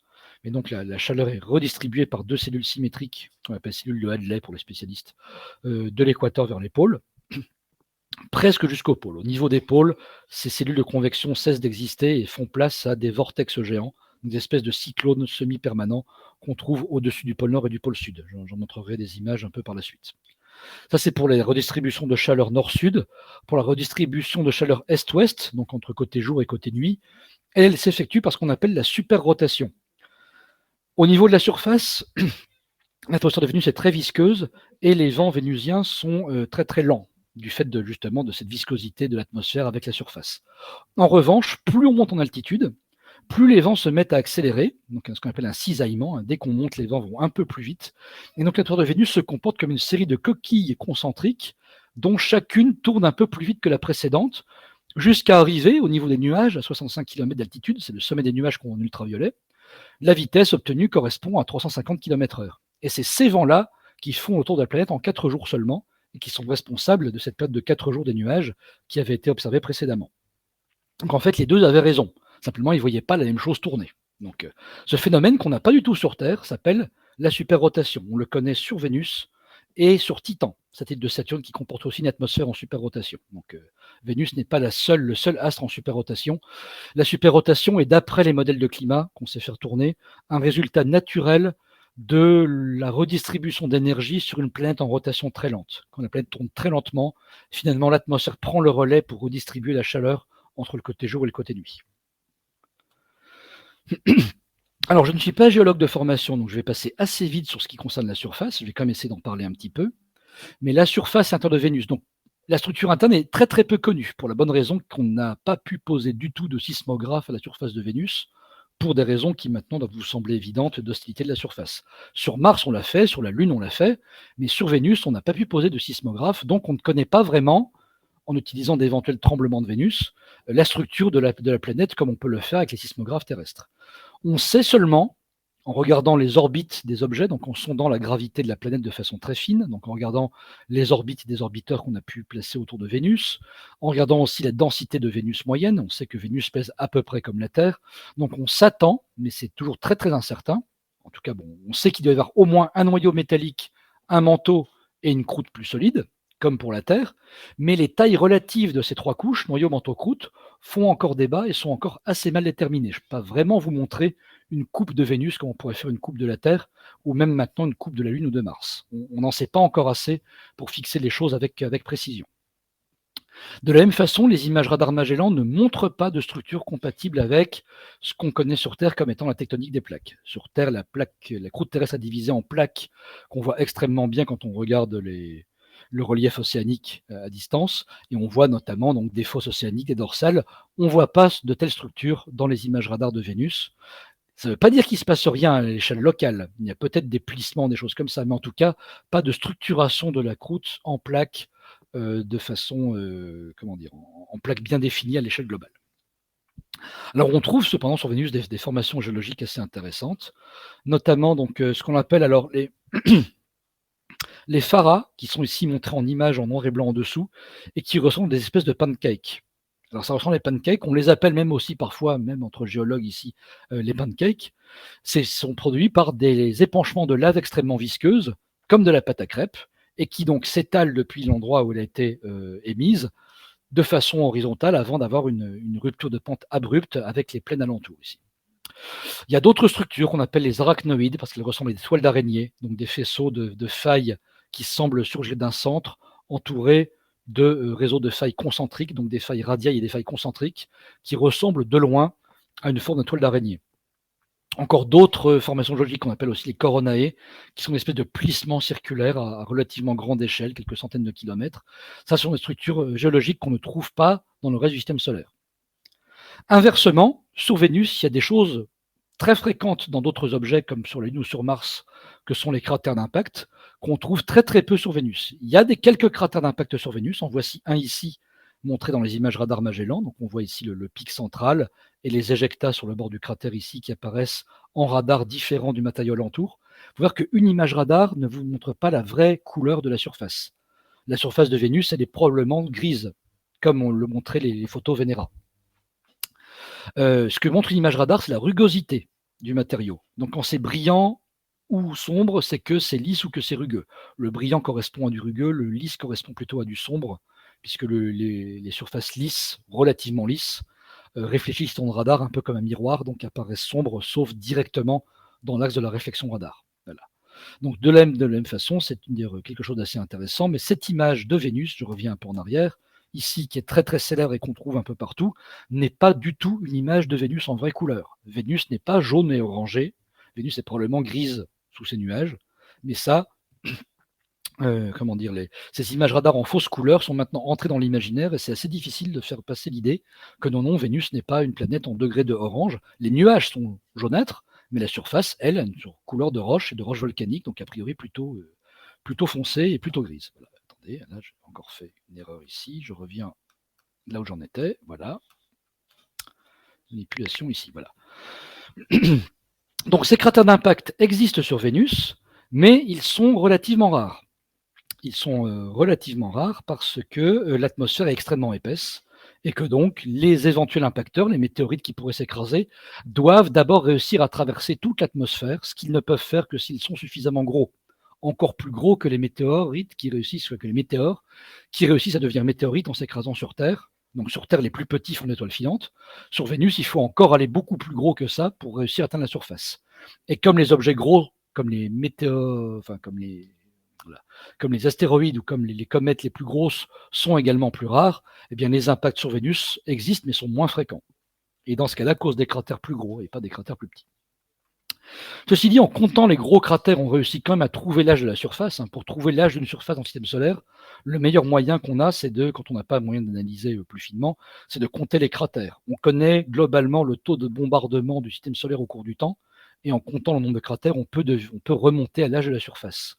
Et quand on fait ce calcul sur Vénus, on se rend compte que la surface est relativement jeune. L'âge moyen de la surface correspond à un demi-milliard d'années, 500 millions d'années, ce qui est 10% de l'âge complet de la planète. La planète Vénus comme la Terre ont environ 4,5 milliards d'années, et donc la surface ne date que de 500 millions d'années en moyenne. Ce qui veut dire qu'il y a des processus géologiques qui renouvellent la surface, même si ce n'est pas la tectonique des plaques. Peut-être du volcanisme, et là c'est de façon, on va dire, plus contemporaine, quelque chose qui date un résultat assez récent de 2023, qui montre par une réanalyse des images Magellan. Donc là, on a deux images du radar Magellan. Celle du haut a été prise en janvier 91, celle du bas en juillet 91. Donc il y a 6 mois d'écart seulement entre les deux cartes.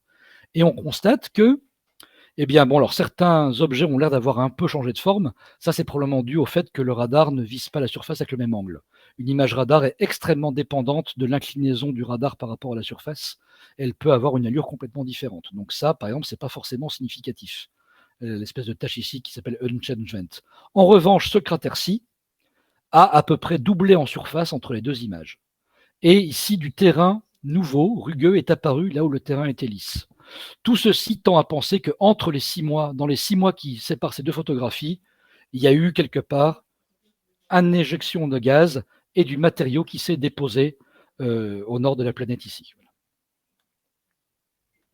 Donc voilà maintenant une carte topographique de la planète Vénus, telle que le radar Magellan a pu la montrer, puisque quand on fait un sondage radar, on peut aussi remonter d'altitude en mesurant le temps d'aller-retour. Quand l'aller-retour prend du temps, c'est que la surface est plus bas, et quand l'aller-retour est plus rapide, c'est que la surface est un peu plus haute, qu'il y a moins de distance à parcourir pour le faisceau radar entre son émission et sa réception. Donc on peut comme ça, avec le temps d'aller-retour, reconstituer la distance et donc l'altitude de la carte. Et qu'est-ce qu'on constate sur Vénus ? À part cette absence de tectonique des plaques dont je vous avais parlé, donc aider quand même des réseaux géologiques qui vont structurer un peu la surface, bien qu'on est principalement une planète avec des plaines volcaniques et deux masses ici qui sont surélevées par rapport au reste de façon notable, qui sont appelées des terras ici, donc celle dans l'hémisphère nord qui s'appelle Ishtar Terra, en hommage à la déesse mésopotamienne Ishtar, donc, qui était le nom de Vénus en Mésopotamie, c'était le tout début de la conférence, et le continent équatorial qui s'appelle ici Aphrodite Terra, toujours en hommage à la mythologie, cette fois-ci grecque. Pour donner une échelle de la carte, Vénus ayant à peu près la même taille que la Terre, cette image ici est à peu près la même échelle qu'une carte terrestre. Autrement dit, Aphrodite Terra que vous voyez ici est à peu près aussi grand que le continent africain sur Terre. Donc on est dans des structures qui font des milliers de kilomètres en taille. Donc on est vraiment dans des structures d'échelle continentale. On ne sait pas si ces zones surélevées ont la même composition que les plaines alentours, elles sont nettement surélevées. On pense qu'elles sont légèrement différentes au niveau de leur composition, mais ce n'est pas certain. Elles peuvent notamment être différentes par leur âge aussi, et peut-être des vestiges d'une croûte plus ancienne. Est-ce que c'est ce que Vénus a de plus proche de continents si Vénus a eu un jour des océans? C'est une possibilité, il faudrait des mesures minéralogiques pour aller plus loin, et ça tombe bien parce que ça a justement été fait par certaines missions, enfin on a quelques résultats déjà minéralogiques et on va en avoir plus par la suite. Donc, maintenant on va passer par rapport au passé au présent, on va dire au présent en tout cas aux résultats les plus présents qu'on connaisse actuellement sur Vénus. À savoir donc les résultats de la sonde Vénus Express de l'ESA, qui est ici montrée sur l'image à gauche, donc qui a fonctionné de 2006 à 2014, et la mission japonaise Akatsuki, qui elle a fonctionné de 2015 à peu près maintenant. Donc elle n'a pas vraiment répondu aux commandes et il est probable que dans les mois qui viennent, l'agence spatiale japonaise JAXA proclame la mission Akatsuki comme étant perdue, en tout cas non opérationnelle. L'annonce n'est pas encore officielle, donc il ne faut pas trop le répéter à droite à gauche, mais en tout cas, il y a assez peu de chances que cette sonde Akatsuki se réveille, étant donné que la dernière prise de contact qui a lieu il y a quelques semaines ou quelques mois pour essayer de rallumer la sonde n'a pas été couronnée de succès. Alors, pour essayer de regarder un peu ces missions contemporaines, j'essaie de sonder. Donc là, je vous présente un sondage de la planète de la surface jusqu'à la haute atmosphère.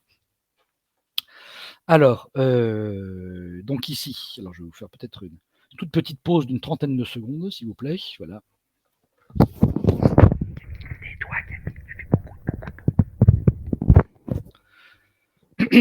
Voilà, je reprends.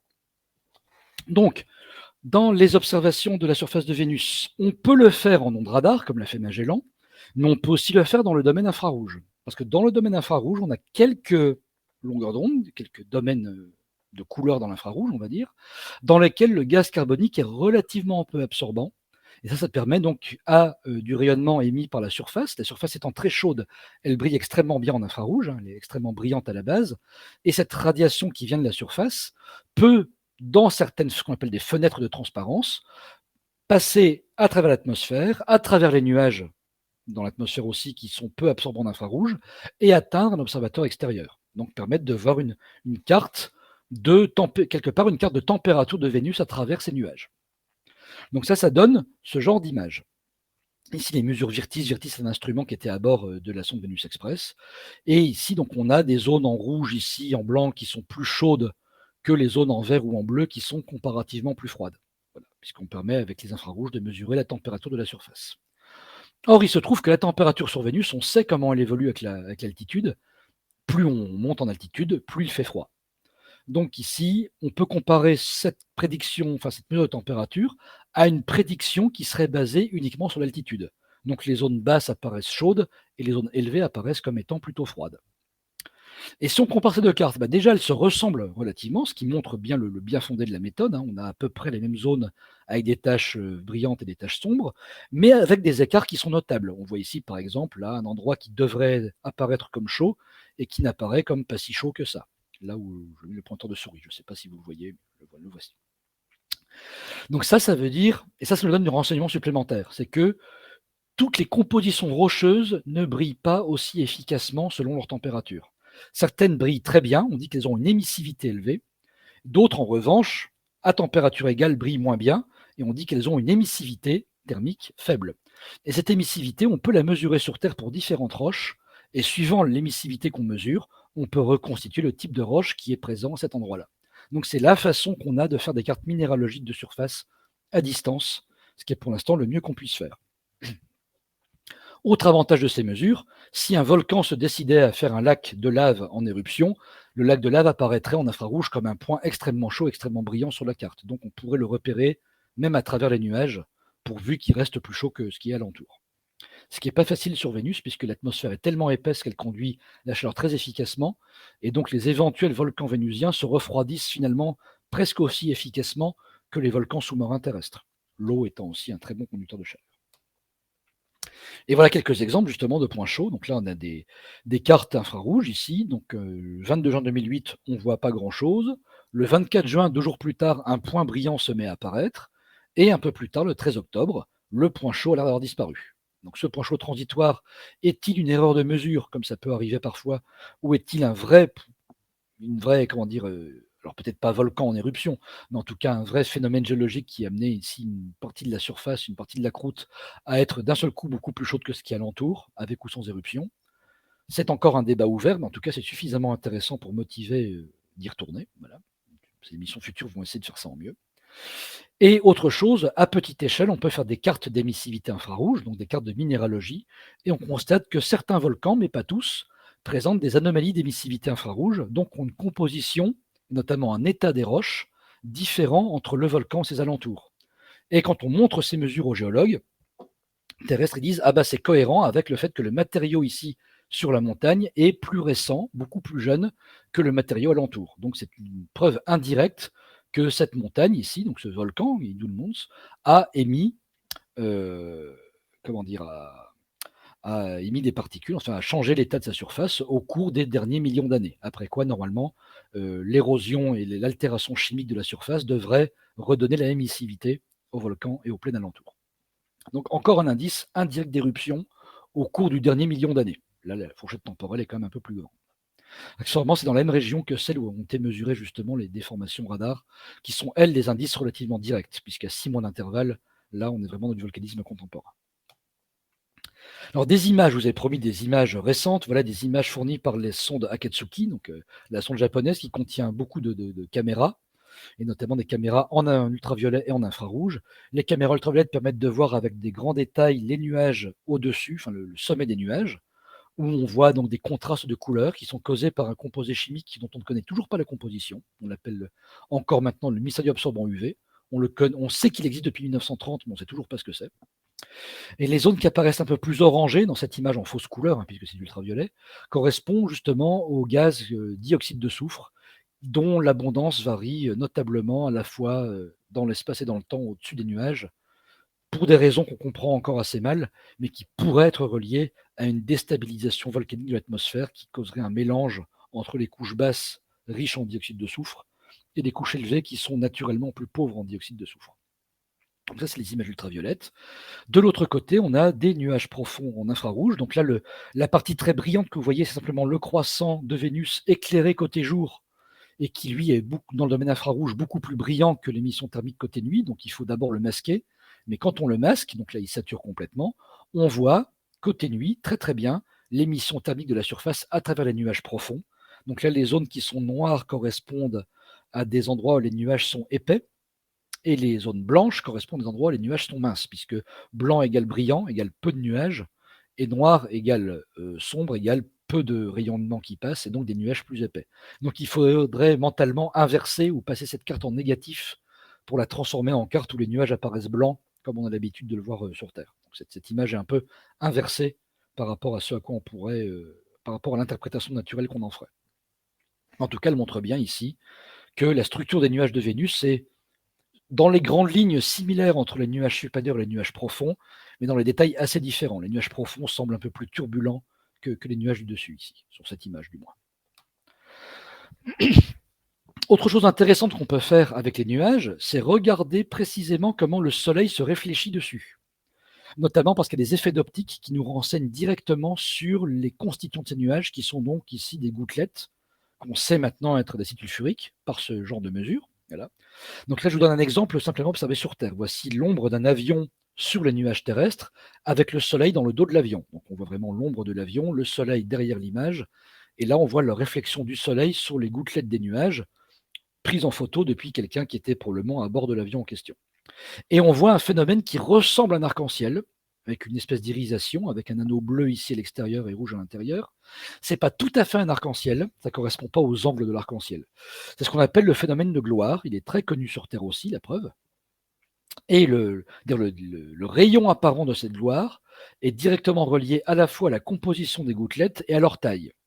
Donc sur Terre, ça permet de voir que les gouttelettes sont faites en eau et qu'elles ont une taille à peu près de 1 cm centième de millimètre, je crois, sur Terre, c'est ça, oui. Une dizaine de micromètres, les gouttelettes des nuages, donc ça correspond à un centième de millimètre pour les gouttes des nuages. C'est vraiment extrêmement fin. On est fin comme des gouttelettes de brouillard, voire encore plus fines. Eh bien, sur Vénus, on voit la même chose.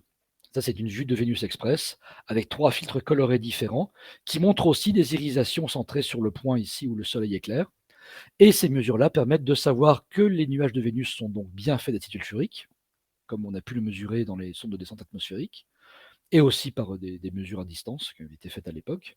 Et la taille des gouttes, qui est à peu près 10 fois plus petite que les gouttes des nuages terrestres. Donc sur Vénus, les gouttes font 1 millième de millimètre de diamètre.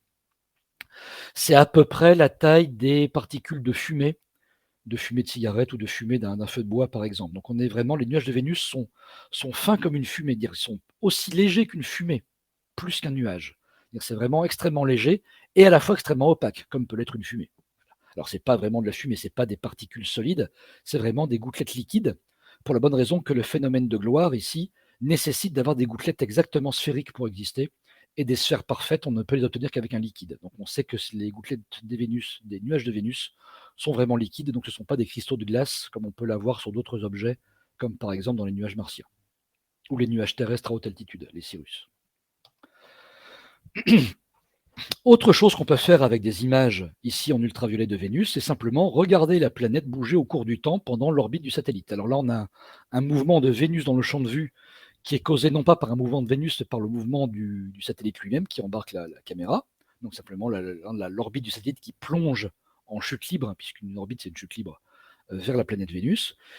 Alors là, il faudrait en toute rigueur prendre chaque image et la reprojeter sur une carte de Vénus pour voir ce qui se passe. Mais même à l'œil nu, on voit bien que, en essayant de suivre les détails des nuages sur Vénus, on les voit légèrement bouger, évoluer. On voit des nuages qui se déforment ou qui se déplacent. Et ça permet de remonter à des cartes de vent directement. Et c'est avec ce genre de mesure de suivi des nuages, ce qu'on appelle en anglais le cloud tracking, qu'on réussit à mesurer à distance la vitesse des vents sur Vénus. Ça suppose que les nuages ne se déforment pas trop. S'ils se déforment par l'évaporation ou condensation, évidemment, les mesures sont légèrement faussées. Mais en tout cas, à distance, c'est probablement ce qu'on peut faire de mieux pour mesurer les vents horizontaux. Pour les vents verticaux, on est un peu coincé puisqu'on voit uniquement ce qui se déplace en est-ouest et nord-sud.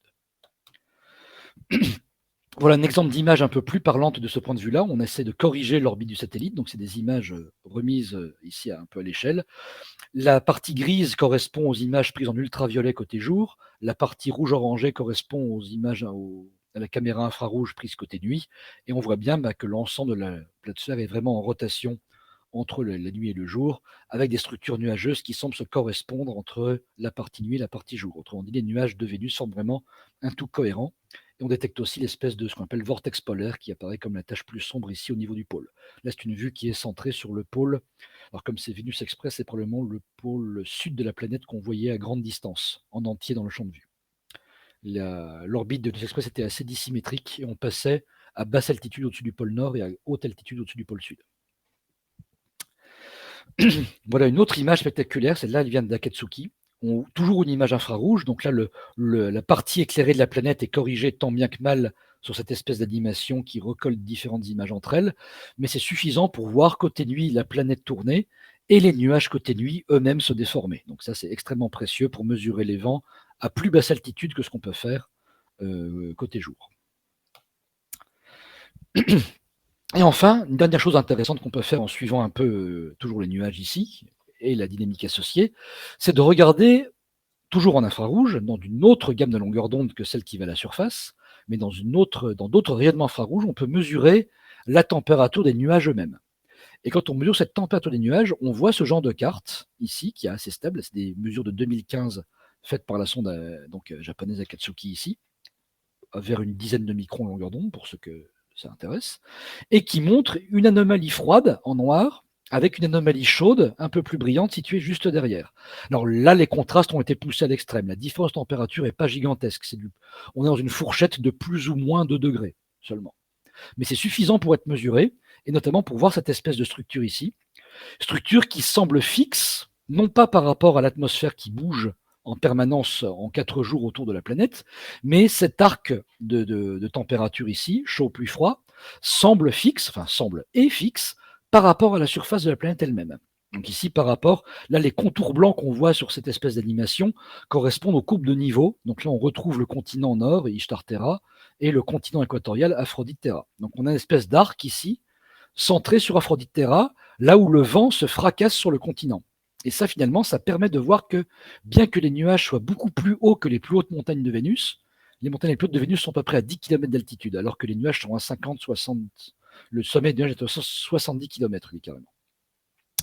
Eh bien, on a comme un effet qu'on interprète de façon imagée par cette image que j'ai prise sur le site de l'ESA.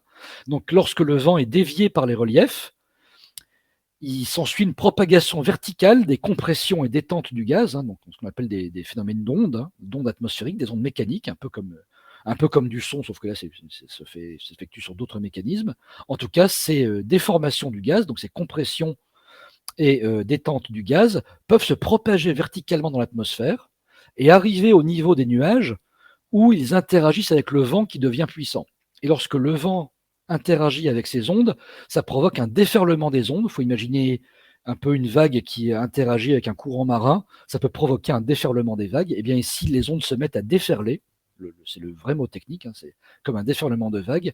Et en déferlant, elles peuvent ralentir ou accélérer le vent ici est-ouest.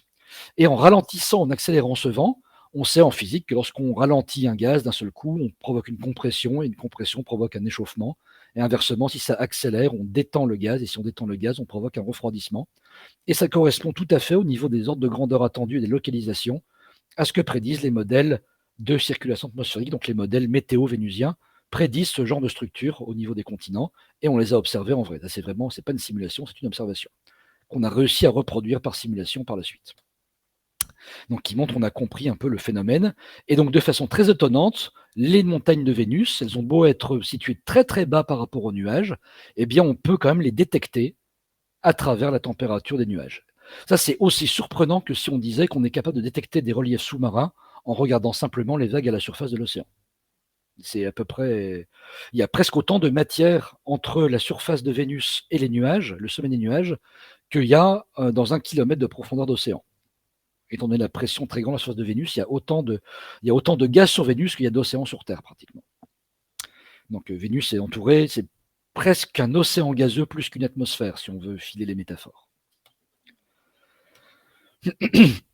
Alors d'autres choses qu'on voit au-dessus des nuages, donc en spectroscopie toujours, des mesures gazeuses, on voit varier le dioxyde de soufre. Donc j'avais montré une espèce de carte, d'image en fausse couleur en ultraviolet, celle qui était ici, où on voyait là en orangé ici les teneurs en dioxyde de soufre. On peut faire des moyennes de ça à différentes époques et se rendre compte qu'à l'époque de Pioneer Venus dans les années 80, ce dioxyde de soufre semblait baisser puis remonter. Et à l'époque de Venus Express, c'est même gaz est monté puis redescendu. Donc ces fluctuations sont-elles d'origine atmosphérique ou volcanique? Ça, c'est encore un débat qui est à trancher. En tout cas, on peut faire beaucoup de choses avec cette spectroscopie. Je ne pars pas sur la suite parce que ça nous emmènerait un peu loin ici. Alors, autre chose qu'on peut faire maintenant largement au-dessus des nuages, donc là, l'atmosphère de Vénus est relativement peu dense au-dessus des nuages, elle correspond à la stratosphère terrestre, elle est notamment devenue transparente, il y a quelques brumes encore, mais pas beaucoup, et donc on peut enfin voir à travers l'atmosphère de Vénus dans à peu près toutes les longueurs d'onde. Et ça permet de faire des expériences très intéressantes qu'on appelle, depuis le satellite ici, des expériences d'occultation. Une occultation, c'est quand on vise une étoile à travers l'atmosphère. Donc au début, quand le satellite est hors de l'atmosphère, quand la ligne de visée ne passe pas dans l'atmosphère, la lumière de l'étoile parvient en totalité à l'observateur. Donc ça, c'est ce qui se passe ici, au début de l'animation. J'essaie de retrouver ici mon pointeur de souris. Voilà. C'est ce qui se passe ici au début. Mais à mesure que le satellite se déplace, l'étoile semble se coucher dans l'atmosphère vue depuis le satellite. Donc le rayon de lumière traverse des couches de gaz de plus en plus épaisses. Et ce faisant, la lumière est de plus en plus atténuée. Et elle n'est pas atténuée n'importe comment. Là, donc la courbe ici montre des vraies mesures d'atténuation de lumière d'une étoile dans l'espace complet, non atténué, et à travers une atmosphère de plus en plus épaisse. Vous voyez ici des espèces de pics apparaître vers le bas, qui correspondent à l'absorption d'un certain gaz. Ici, la coordonnée sur cet axe-là, ça correspond à la couleur de la lumière, donc c'est encore de la spectroscopie. Et en regardant ici cette absorption de plus en plus intense, après on a même la ligne de base ici qui commence à descendre. Ça correspond à l'extinction par les nuages eux-mêmes et pas seulement par les gaz. Donc on peut mesurer à la fois les profils verticaux couche par couche, parce que chaque mesure ici est faite à une altitude différente et permet de vraiment décomposer l'atmosphère couche par couche pour connaître son contenu en gaz et en nuages. Donc ça, c'est extrêmement précieux pour fournir ce qu'on appelle des profils verticaux de composition des gaz, de composition et aussi de température. On peut connaître la température par différents moyens avec ça, de façon un peu indirecte, mais je passe ça par la suite. Et notamment de voir aussi que l'atmosphère de Vénus est extrêmement enrichie en eau lourde par rapport à l'eau légère qu'on a sur Terre. Et ça, c'est un signature du fait qu'une bonne partie de l'eau de Vénus s'est échappée dans l'espace et que l'eau lourde s'est moins échappée que l'eau légère en comparaison, ce qui donne un enrichissement relatif en eau lourde par rapport à l'eau légère dans la vapeur d'eau de l'atmosphère vénusienne. Ça, c'est important pour essayer de mieux comprendre le passé de Vénus et voir si Vénus a toujours été aussi hostile qu'elle l'est à présent. Alors, je continue à monter à haute altitude. Au-dessus de 100 km d'altitude, sur Terre, ça correspond à l'altitude où commencent à apparaître les phénomènes d'aurore boréale.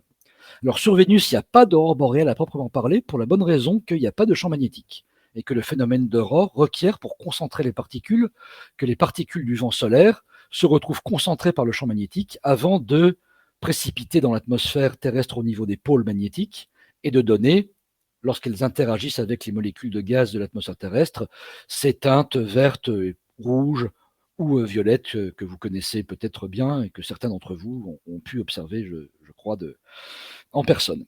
Sur Vénus, il n'y a pas de champ magnétique pour canaliser, mais donc les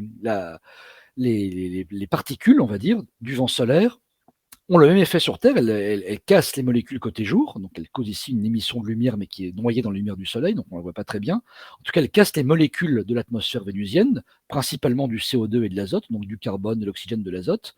Et les atomes ainsi libérés sont transportés, à la place d'être soumis au champ magnétique qui n'existe pas, ces atomes suivent simplement la circulation atmosphérique et se retrouvent transportés là, à ce moment-là, du côté nuit de la planète. À haute altitude, les vents vont directement du jour à la nuit, comme ça.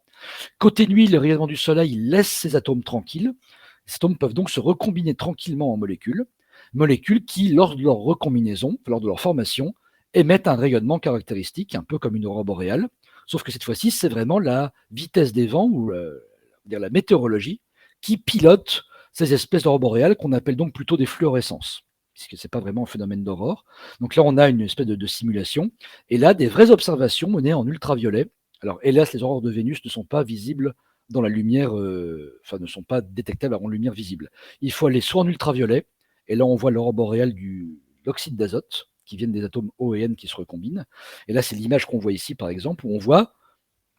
Alors, le champ de vue se déforme parce que le satellite n'a pas forcément le même champ de vue à chaque fois au cours de son déplacement, mais on a des phénomènes qui se déforment notablement à l'échelle de quelques minutes à quelques heures, donc exactement comme les aurores boréales terrestres qui se déforment aussi de seconde en seconde ou plutôt de minute en minute. C'est des phénomènes quand même pas extrêmement rapides, mais qui se déforment à l'échelle de la minute, que ce soit sur Vénus ici ou sur Terre quand c'est des aurores boréales.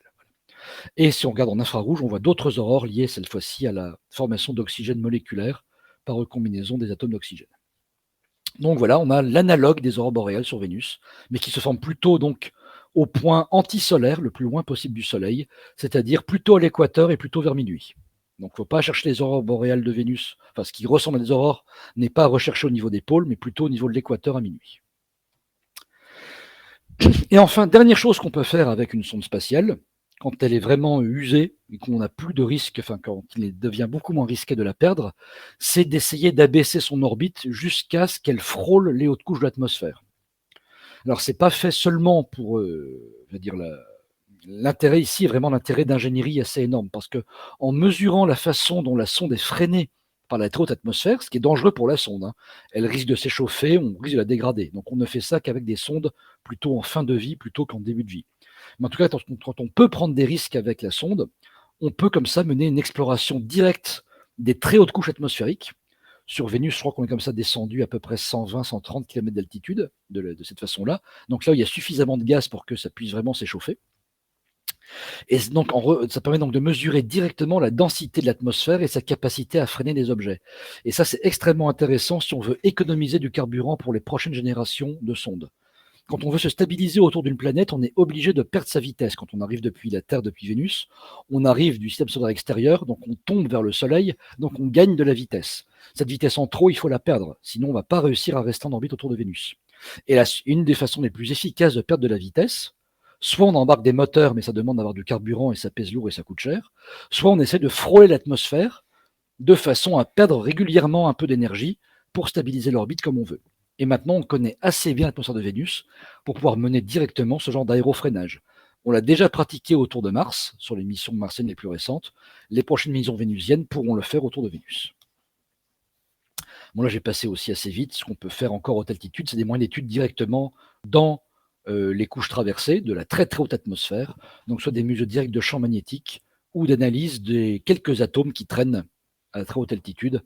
Donc, la mesure ici Aspera, qui permet de mesurer vraiment l'échappement de l'atmosphère de vénusienne dans le système solaire. Donc là, c'est une image exagérée qui montre un peu la structure comme ça de l'interaction de la haute atmosphère vénusienne avec le vent solaire. Donc on a une structure qui ressemble un peu à celle d'une comète, sans exagérer. Parce que Vénus ne perd que 2 kg de vapeur d'eau dans l'espace par seconde. Parce qu'elle perd principalement de l'oxygène ou de l'hydrogène. Donc en équivalent eau, ça fait 2 kg par seconde, ce qui est largement suffisant pour garder la majorité de l'eau actuelle, en tout cas du peu qui reste, jusqu'à la fin du système solaire. Vénus est quand même une grande planète, donc il y a quand même beaucoup de kilogrammes d'eau dans cette atmosphère, même si relativement à la Terre, c'est très aride. Donc, les questions ouvertes, celles sur lesquelles les missions futures vont pouvoir répondre. On en a alors ici les questions liées au volcanisme. Maintenant, on sait que les volcans existent. On voudrait savoir à quel point cette activité volcanique est différente de la Terre. Est-ce que ce sont les mêmes processus volcaniques, les mêmes structures de volcans, les mêmes types de volcans que sur Terre ou pas? Donc là, dans tous les indices indirects, les points chauds, les variations de dioxyde de soufre, les variations d'émissivité. On pourrait rajouter à cette infographie qui date un peu la carte de l'émission Magellan qui montre les différences de formes de cratères volcaniques à 6 mois d'écart, qui est un autre indice direct pour des activités volcaniques. Voilà. Donc, est-ce que cette activité semble à celle de la Terre et est-ce qu'elle est aussi intense, plus intense, moins intense? Ce sont des choses qu'on ne sait pas encore déterminer. On n'a qu'une poignée de mesures ici. C'est pas assez pour en déduire un taux de volcanisme et pour pouvoir le comparer à ce qu'on a sur la Terre ou sur d'autres objets actifs du système solaire comme peuvent l'être les satellites Encelade de Saturne ou Io de Jupiter, qui sont aussi des corps actifs volcaniquement, pour d'autres raisons. Autre question ouverte extrêmement cruciale, d'un point de vue exobiologique cette fois, c'est est-ce que Vénus a toujours été un monde aussi horrible que celui qu'on connaît actuellement? Donc là, maintenant, on sait, il n'y a pas débat que Vénus est un monde hostile, en tout cas à sa surface, et même les nuages où la pression et la température sont confortables sont extrêmement arides et acides, et donc pas très peu propices à la vie telle qu'on la connaît sur Terre en tout cas. Mais est-ce que Vénus est passée à un moment de son histoire par un stade plus ressemblant à la Terre, donc un stade où Vénus a pu être humide avant de prendre un autre chemin et de devenir l'objet qu'on connaît actuellement? Est-ce que cette divergence entre Vénus et la Terre a eu lieu précocement ou tardivement? C'est encore une question ouverte. Avec le bonus que si Vénus a pu évoluer, enfin pu rester habitable suffisamment longtemps, est-ce que la vie a pu apparaître dessus? Et cette vie peut-elle, si elle a duré assez longtemps, trouver des refuges? Et le seul refuge disponible pour la vie vénusienne, ce seraient ces fameuses gouttelettes acides. C'est pas un refuge idéal, mais c'est toujours beaucoup mieux que ce qui se passe ailleurs dans la planète. Donc, est-ce qu'il reste un peu de vie vénusienne dans les nuages ou pas? Et s'il y en a eu à la base, c'est encore une question ouverte qui mérite des analyses récentes et au sein même des nuages. Sachant que oui, les deux hypothèses s'affrontent.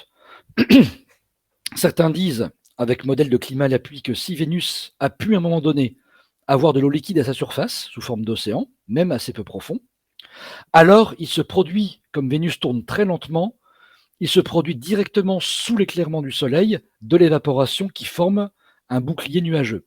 Ce bouclier nuageux, il reste stable vis-à-vis de la surface.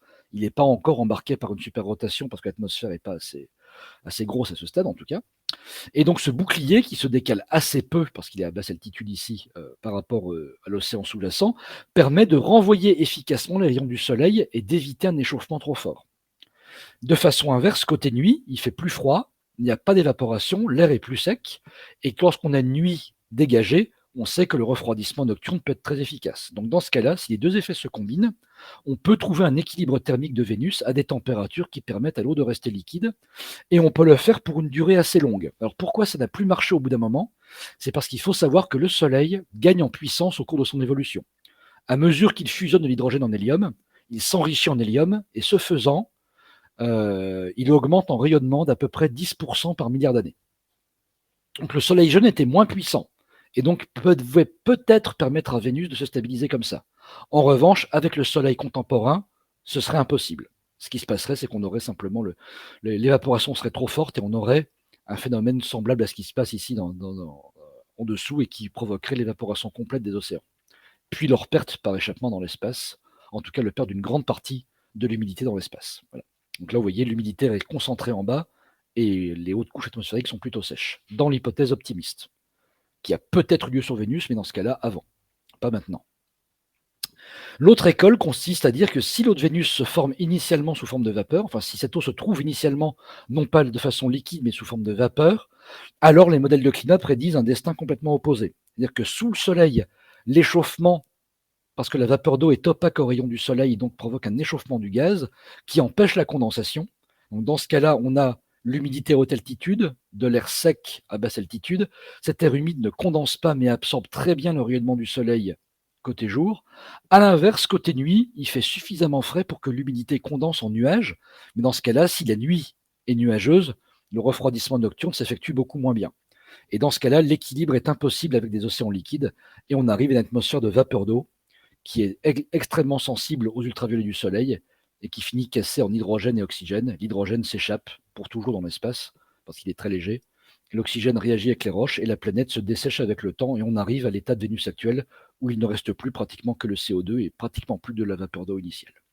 Donc là, les deux écoles ici s'affrontent en ce moment et des indices supplémentaires sur l'histoire de l'atmosphère de Vénus, l'histoire notamment de la façon dont les gaz s'échappent dans l'espace, serait extrêmement intéressante pour trancher pour trancher entre les deux débats et, dans le cas où l'hypothèse du haut serait vérifiée, savoir à quel moment exactement Vénus a déraillé pour devenir l'objet hostile qu'on connaît maintenant. Et on arrive à la dernière partie de cette conférence qui va être beaucoup plus courte que les deux précédentes. C'est juste une description des 3 missions qui ont été décidées en 2021 pour répondre à ces questions sur Vénus. La première est donc une mission de la NASA, la mission Veritas de la NASA. Donc la NASA apparaît ici en gros puisque c'est le maître d'œuvre de cette mission, avec participation de ses partenaires européens que sont le CNES, l'agence française spatiale, le DLR, l'agence spatiale allemande, et ASI, l'agence spatiale italienne. Donc contribution de ces 3 pays européens avec une industrie spatiale assez développée à cette mission de la NASA, qui décollerait pas avant 2031. En ce moment, il y a de nombreux soubresauts budgétaires aux États-Unis, vous en avez probablement déjà entendu parler, qui font que les calendriers américains deviennent beaucoup plus incertains qu'ils ne l'étaient à une époque. Et en tout cas, la mission Veritas, elle, on sait déjà qu'elle décollera pas avant 2031, si elle décolle. Voilà. Pour un début de mission en 2033. Donc 2 ans plus tard, c'est relativement bref. Il faut savoir qu'au niveau orbital, aller de la Terre à Vénus ne prend, avec les orbites de transfert, que 4 mois. Donc le voyage lui-même est assez bref. C'est ce qui a fait de Vénus une destination privilégiée dans les années 60 quand on apprenait le vol interplanétaire, les soviétiques et les américains.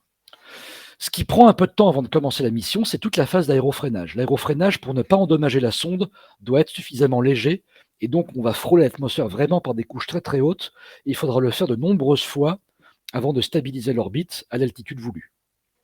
Et pour un radar, il faut se stabiliser assez bas, à altitude assez constante. Pourquoi radar? Parce que l'instrument principal de Veritas, c'est un radar fabriqué par le JPL, le Jet Propulsion Laboratory, qui n'est pas de la NASA, qui est un laboratoire de l'université Caltech en Californie, et qui est un pionnier. C'est eux qui ont construit les sondes Voyager, par exemple. Donc c'est le laboratoire de référence dans l'exploration du système solaire. Donc eux fournissent un radar, qui est un radar, le radar de Magellan, mais version moderne, avec une résolution bien meilleure et des capacités techniques bien meilleures qui vont permettre de répondre à des questions scientifiques, notamment concernant l'activité géologique de la surface de Vénus et les indices présents ou passés de l'eau à la surface, via les traces éventuelles géologiques, notamment. L'autre instrument, c'est une caméra infrarouge fournie par l'Allemagne et qui, elle, va mesurer l'émissivité des roches pour connaître la minéralogie, suivant la méthode qui a déjà été prouvée sur Vénus Express, mais là étendue de façon beaucoup plus systématique et plus précise, avec davantage de longueur d'onde, pour avoir des vraies cartes minéralogiques et pas seulement quelques indications comme on a jusqu'à présent. L'autre mission américaine s'appelle Da Vinci, en hommage à Léonard de Vinci. Donc c'est une mission purement NASA, celle-ci, et Alors, autant Veritas était un orbiteur qui avait une mission longue, autant Da Vinci, c'est une mission, on peut dire one shot, c'est-à-dire c'est vraiment une descente dans Vénus et c'est tout. Il y a d'ailleurs normalement même pas d'orbiteur prévu, il y a juste une sonde relais qui va survoler Vénus de loin avant de partir dans l'espace interplanétaire. Et cette sonde relais va faire quelques images de Vénus au passage, mais surtout va servir de relais de communication avec une sonde de descente, donc d'abord un bouclier thermique, puis un déploiement de parachute, avant d'arriver éventuellement à la surface, sachant que le parachute se détache à relativement haute altitude ici. La sonde va atterrir à une trentaine de kilomètres heure, entre 30 et 50 kilomètres heure, puisqu'elle a une forme un peu aérodynamique. Et si elle survit à l'impact, elle fera quelques mesures à la surface. Mais le but est plutôt l'atmosphère, le passage dans les nuages notamment, que la surface elle-même. Il y aura des images de surface prises depuis le dessous des nuages, en tout cas, et des mesures de composition, des mesures de température, et notamment des mesures de chimie pour voir s'il y a des traces d'activité organique dans les nuages de Vénus pour trancher le débat sur est-ce que les nuages de Vénus sont habités ou non. Ça fait partie des objectifs auxquels cette mission pourrait répondre. En tout cas, via ces mesures in situ, on peut mesurer davantage de molécules qu'à distance et d'atomes qu'à distance et permettre comme ça de mieux comprendre non seulement le Vénus actuel, mais aussi le Vénus passé. Et enfin, cette sonde devrait atterrir non pas dans les plaines volcaniques, mais sur ces fameux hauts plateaux, donc sur Aphrodite Terra ou Ishtar Terra, je ne sais plus lequel des deux, en tout cas sur une zone différente des atterrisseurs soviétiques, ce qui permettra, si c'est le cas, de regarder si les roches ou les paysages sont différents sur les hauts plateaux comparés aux plaines volcaniques. Donc là, la mission lancement 31 pour arriver directement en 2032, si le calendrier ne prend pas de retard, ce qui, avec les turbulences actuelles côté NASA, n'est pas garanti. Et enfin, la troisième mission est une mission pilotée par l'Agence spatiale européenne, donc l'ESA, avec la NASA comme partenaire minoritaire. Donc Envision, qui est sélectionné en 21, va partir en 2024, a été adopté en 2024, et va partir en décembre 2031 sur une Ariane 6.4, donc la dernière version du lanceur Ariane qui vient d'être testée et qui donc permettra de transporter une masse assez importante et donc de mener la mission scientifique entre 2034 et 2038, donc pour une durée nominale de 4 ans, éventuellement étendue si la sonde fonctionne toujours. Avec comme objectif scientifique, caractériser le degré d'activité géologique de Vénus, donc savoir comment Vénus est active et l'est-elle plus ou moins que la Terre, comment la surface intérieure ont-ils évolué de concert pour mener à l'état actuel de Vénus, et comment l'atmosphère de Vénus est devenue un milieu aussi hostile qu'elle l'est à présent. Toujours les trois grandes questions qui reviennent toujours sous une forme ou sous une autre, et à laquelle ces sondes apportent des éléments de réponse plus ou moins complets suivant l'accent qui est mis sur différents instruments. Dans le cas d'Envision, les instruments ici sont, avec le pays d'origine, sont donnés ici par cette espèce de découpage de Vénus en structure. Alors, donc, premièrement, pour la structure interne de la planète, pour connaître la structure d'une planète, quand on n'a pas de sismographe, il faut connaître son champ de gravité avec une très bonne précision. Et ça, c'est possible avec un suivi orbital, avec un suivi de la vitesse du satellite au centimètre par seconde près. Donc on a du suivi de vitesse extrêmement fin, extrêmement précis. Ça permet vraiment de reconstituer la gravité de la planète et donc de savoir comment sont placées les différentes couches. Ça, ce sera piloté depuis la France par l'expérience de radiosciences. En utilisant le lien radio entre la sonde et la Terre, on peut, par effet Doppler, mesurer la vitesse de la sonde très précisément, reconstituer son orbite avec une très grande précision, et donc la structure de Vénus avec une grande précision. Donc ça, c'est piloté depuis l'Université de Nantes, avec Caroline Dumoulin à la tête de cette expérience.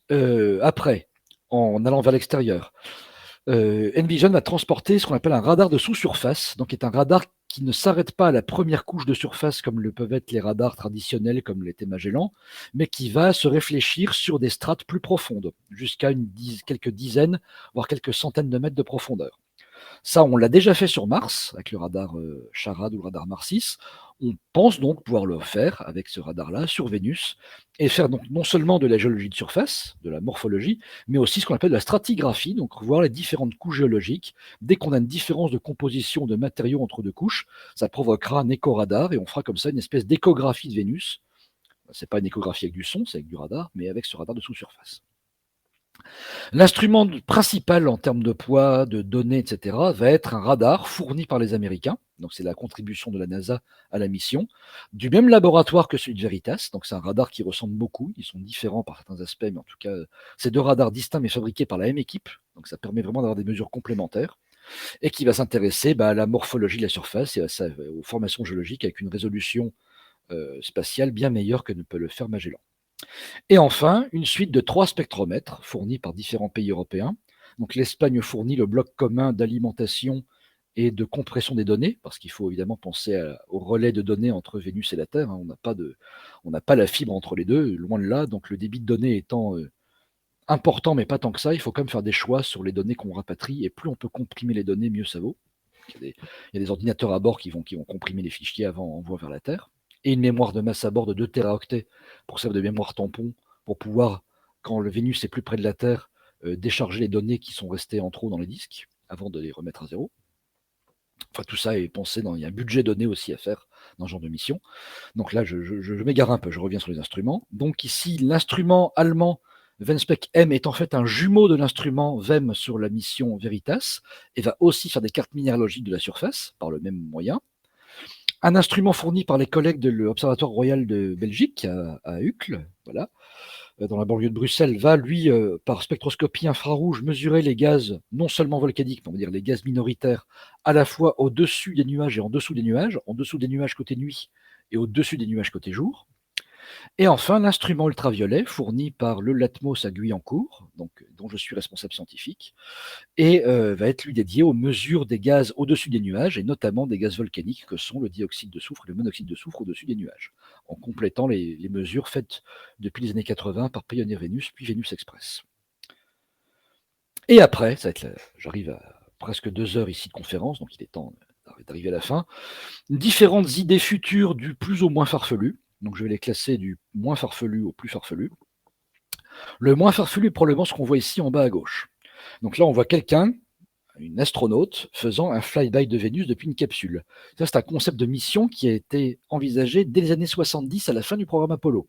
Certaines capsules Apollo restaient en trop, le programme Apollo a été écourté par rapport à ce qu'il aurait pu durer. Et donc, une utilisation possible des capsules Apollo aurait été, au lieu de les faire atterrir, enfin, au lieu de faire des missions d'orbite lunaire ou d'atterrissage lunaire, d'envoyer une mission Apollo sur une orbite interplanétaire, faire un flyby de Vénus, donc un survol de Vénus, et de revenir après se poser sur Terre avec l'équipage qui rentre dans la capsule comme on le faisait pour les missions lunaires. Ça aurait été possible techniquement dès les années 70, ça aurait été une mission de 6 mois à peu près, enfin 8 mois plutôt, 4 mois aller, 4 mois retour, si on prend la meilleure configuration orbitale. Donc ça reste possible, on a eu des gens en orbite pendant plus de 12 mois largement sur les stations internationales ou sur les stations Mir encore avant. Donc c'est pas impossible de mettre des humains 8 mois dans l'espace, ça on sait faire. À l'époque, ça aurait probablement été assez intéressant parce que l'informatique et les instruments étaient plus limités que ne le sont à présent, mais ça aurait été extrêmement cher.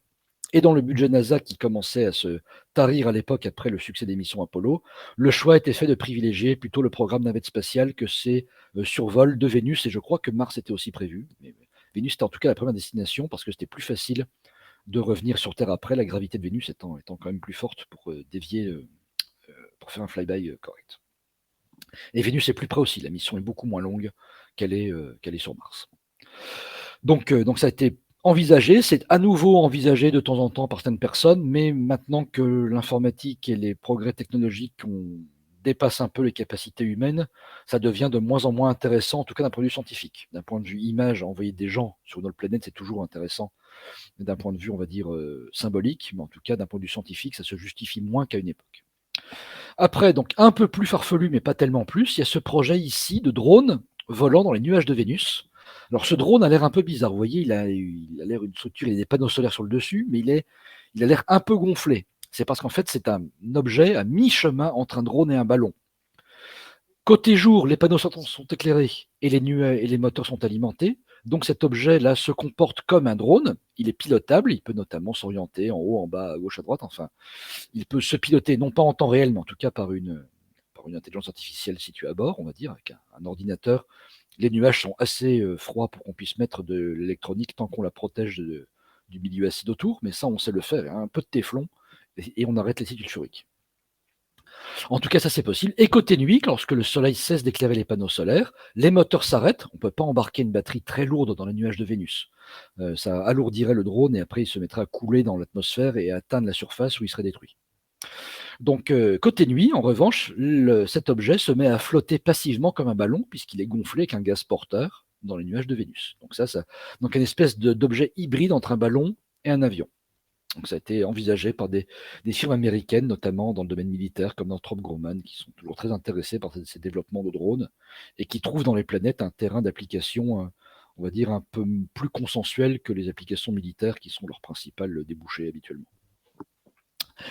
Et enfin, alors toujours un peu plus farfelu, la prochaine génération pour la deuxième moitié du XXIe siècle serait d'envisager de faire des rovers vénusiens.